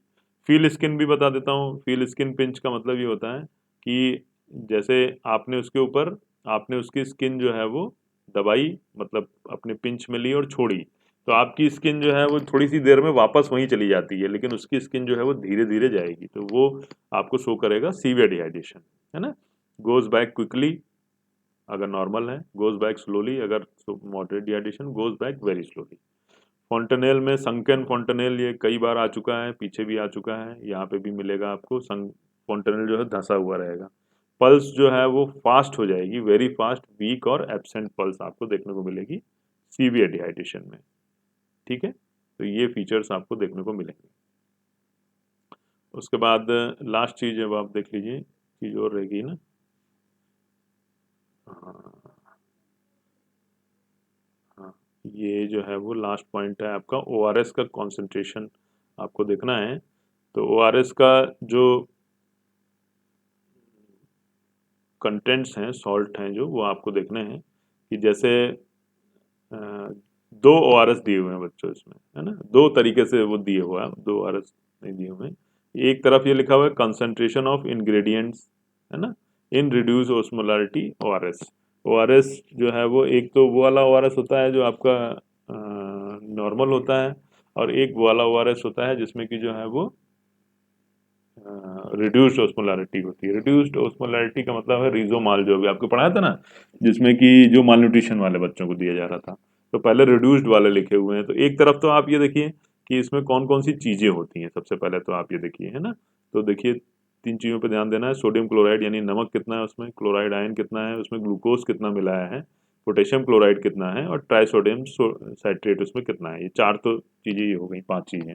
तो इनके कॉन्सेंट्रेशन से ही जो है वो अलग अलग वो डिस्क्राइब होते हैं। जैसे सोडियम क्लोराइड की अगर हम बात करें, तो ओआरएस में जो रिड्यूस्ड ओस्मोलैरिटी उसमें देखो 2.6 है, वेरी इंपॉर्टेंट है बच्चों। ये तीनों चीजें याद करनी पड़ेंगी, मतलब चारों चीजें बेसिकली। ये 2.6 है, मिलीमोल आपके 45 हैं, जबकि यहाँ पर देखो आप मिलीमोल 90 हैं, और ये 3.5 है, ठीक है बच्चों। क्लोराइड आयन 65 और इधर 80 है। तो इन्हीं से समझ में आ गया होगा कि इसमें नमक ज़्यादा है। कौन से, नॉर्मल ओआरएस में नमक ज़्यादा है, सोडियम जो है वो ज़्यादा होता है, बस इतना आप अपने दिमाग में रखिए। उसके बाद ग्लूकोज भी इसमें जो है वो एनहाइड्रस ग्लूकोज देखो इसमें 75 है, और मिलीमोल इसीलिए हमको 13.5 ही मिल रहे हैं, जबकि यहाँ पे हमको 20 मिल रहे हैं मिलीमोल ग्राम पर लीटर। और ये जो है वो आपके 110 मिलीमोल आपको मिलेंगे, इसमें से 75 मिल रहे थे, यहाँ पे 110 मिलेंगे। यहाँ 13.5 था, यहाँ 20 है। उसके बाद दोनों चीज़ें सेम है, पोटेशियम क्लोराइड 1.5 है यहाँ भी, देखो 1.5 यहाँ भी है, ट्राइसोडियम हाइड्रेट 2.9 2.9। तो अगर ओआरएस का क्वेश्चन आता है बच्चों, तो फिर आपको ये वाले आंसर करने हैं, ये वाले, ठीक है। और रीजोमॉल आता है तो फिर ये वाले आंसर करने हैं, इधर वाले लेफ्ट साइड में। अब दोनों इसलिए लिखे हुए हैं क्योंकि भैया अब ये दोनों ही पूछे जाने लगे हैं आजकल, तो इसलिए दोनों ही लिखे हुए हैं, ठीक है चेंज केवल दो ही में है, आपने तीन चीज़ों में चेंज है, सोडियम में चेंज है, क्लोराइड आयन में चेंज है, और ग्लूकोज में चेंज है। एक छोटी सी चीज़ और बता देता हूँ यहाँ पे आपको, चूंकि अब ख़त्म हो रहा है ये, कि इसमें ग्लूकोज जो होता है बच्चों, इसमें एनर्जी के लिए नहीं मिलाया जाता है, ठीक है। ग्लूकोज जो है वो हमारे सोडियम और पोटेशियम के जो आयंस हैं उनको अपनी जगह पे पहुंचाने में, एब्जॉर्प्शन में हेल्प करता है, उसके लिए ये होता है, ठीक है। उसके बाद कुछ इंपॉर्टेंट पॉइंट्स और हैं, जैसे सेरेब्रल पाल्सी की अगर हम बात करें, तो it is defined non progressive neuromotor disorder of cerebral origin. इसमें आप नॉन प्रोग्रेसिव पर अंडरलाइन कर लीजिए। नॉन प्रोग्रेसिव का मतलब है कि एक बार जितनी बीमारी हो गई उसके बाद वो बढ़ेगी नहीं, जैसे ब्रेन डैमेज हो गया, जितना ऑक्सीजन नहीं मिली बच्चे को बर्थ के टाइम पे, और ब्रेन डैमेज हो गया उसका, और ब्रेन डैमेज वो जितना हो गया उतना, मतलब उतने ही ब्रेन डैमेज होगा, बीमारी तो बढ़ेगी, बीमारी के साइन एंड सिम्टम्स तो बढ़े हुए दिखेंगे आपको, लेकिन ब्रेन डैमेज उसके ज़्यादा, उससे ज़्यादा नहीं होगा, इसलिए कहलाती है नॉन प्रोग्रेसिव। ये परिभाषा आजकल पूछी जा रही है बच्चों, है ना। उसके बाद टाइप्स इसमें स्पास्टिक है, एटोनिक है, एक्स्ट्रा पिरामिडल है। एक्स्ट्रा पिरामिडल वाले फीचर्स आपको याद करने हैं, क्योंकि ये क्वेश्चन जो है वो लगातार आ रहा है कि एथिटोसिस मतलब इधर उधर हाथ पैर फेंकना, या ट्रिमर्स होना, या मेंटली रिटार्डेड होना, या हियरिंग डिफेक्ट होना, ये कौन से सीपी के साइंस हैं, तो ये एक्स्ट्रा पिरामिडल सेरेब्रल पाल्सी के साइन, ठीक है। उसके बाद इसमें और क्या फीचर्स मिलेंगे, scissoring on ventral suspension. Scissoring का मतलब जैसे कैंची होती है ना, तो ऐसे कैंची, तो बच्चे के पैर जो है वो ऐसे हो, जैसे ही आप उसको उठाएंगे गोदी में उसके पैर ऐसे हो जाएंगे, ये कहलाती है सीजरिंग। फिर सीपी में एक ड्रग का यूज होता है, उसको बोलते हैं बैक्लोफैन। बैक्लोफैन एक मसल रिलैक्सेंट टाइप का है जो कि इसमें यूज होता है लगातार, कंटिन्यूअस जो है वो चलता है। तो यही एक ऐसी ड्रग है जो इसमें काम आती है, मसल रिलैक्सेशन टाइप का है। फिर उसके बाद umbilical hernia gets normal by 3 to 4 years. 3 से 4 साल में अम्बिलिकल हर्निया अपने आप खत्म हो जाता है। डक्टस आर्टेरियोसस ये 12 से 24 घंटे में क्लोज होता है और 3 हफ्तों में पूरी तरीके से क्लोज हो जाता है। फिर sex of the foetus can be determined by 12th week of pregnancy. 8th day disease is tetanus, मतलब शुरू में नहीं हो, मैंने आपको टिटनस थोड़ा सा बताया था, तो आपको बताया था कि शुरू के 1 हफ्ते में आप टिटनस की डायग्नोसिस नहीं बनाया, तो 1 हफ्ता यानी 7 दिन, 8वें दिन से, तो 8वें दिन का डिजीज है ये टिटनस। मीजल्स पहले दिन हो सकता है, फर्स्ट डिजीज इज मीजल्स। और रूबेला तीसरे दिन से भी हो सकता है, तो थर्ड डिजीज इज रूबेला। ठीक है। उसके बाद मेंटल रिटार्डेशन के टाइप्स दिए हुए हैं, माइल्ड, मॉडरेट, सीवियर और प्रोफाउंड, और बॉर्डर लाइन इंटेलिजेंस दिया हुआ है। तो आप इस पे बॉर्डर लाइन इंटेलिजेंस पे ज़रा ज़्यादा ध्यान दीजिए, ये वाला ज़्यादा क्वेश्चन आ रहा है।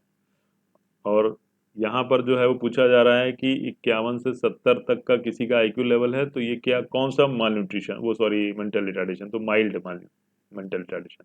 और ऐसा बच्चा एडुकेबल है, यानी कि इसको आप पढ़ा सकते हैं। ठीक है, इसको आप पढ़ा सकते हैं। फिर मॉडरेट वाला जो है वो 36 to 50 है, जो कि ट्रेनेबल है। सीवियर वाला जो है वो 21 to 35 है, जो कि कस्टोडियन, मतलब उसमें कोई बहुत ज़्यादा उम्मीद मत रखिए, वो जैसा है वैसे ही रहेगा, ये मतलब है। उसके बाद ये देखिए कि एक गोवर साइन मिलता है, ये क्वेश्चन आजकल मतलब आ भी रहा है। तो गोवर साइन जो है वो कहाँ किस में मिलता है, पॉजिटिव इन मस्कुलर डिस्ट्रॉफी, और उसमें भी ड्यूशंस मस्कुलर डिस्ट्रॉफी में specially DMD. Climbing of self का क्या मतलब, अपने जैसे आप उसको ऐसे उकड़ू बिठा दिए, जैसे इंडियन टॉयलेट में बैठते हैं वैसा बिठा दिए, उससे बोल दिए कि खड़े हो बच्चे, तो वो जब भी खड़ा होगा तो वो बेचारा अपने नीचे जमीन का सहारा लेगा, फिर अपने पैर का सहारा लेगा, फिर ऐसे सीधे खड़ा होगा। तो ये कहलाता है क्लाइंबिंग ऑन सेल्फ। फिर डीएमडी और बीएमडी ये जो हैं कॉज्ड बाय डिस्ट्रोफिन डिफिशियंसी, और इसमें सीपीके बढ़ा हुआ रहता है। ये क्वेश्चन आपको गाइड में मिलेगा कि मस्कुलर डिस्ट्रॉफी में हमारा कौन सा एंजाइम बढ़ जाता है, तो क्रिएटिनिन फॉस्फोकाइनेज जो है वो बढ़ जाता है, सीपीके। ठीक है।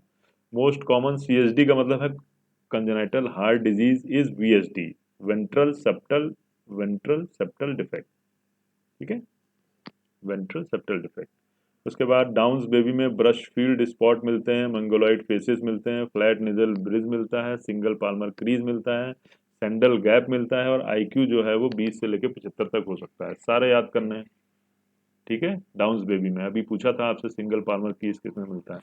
फिर number of ossification centre at birth are 5 to 6, important है। फिर urine output on the first day of birth is around 30 to 60 ml, 30 से 60 ml बच्चा यूरिन पास करता है पहले दिन। और blood volume in children is about 80 ml पर केजी, जैसे 3 किलो का बच्चा हुआ तो 250 ml उसका ब्लड हो गया, है ना। 250 ml मतलब half 1/4 litre of the blood. ठीक है बच्चों, तो ये जो है वो आपके जो रिलेटेड टू मॉडर्न पीडियाट्रिक्स जो पॉइंट थे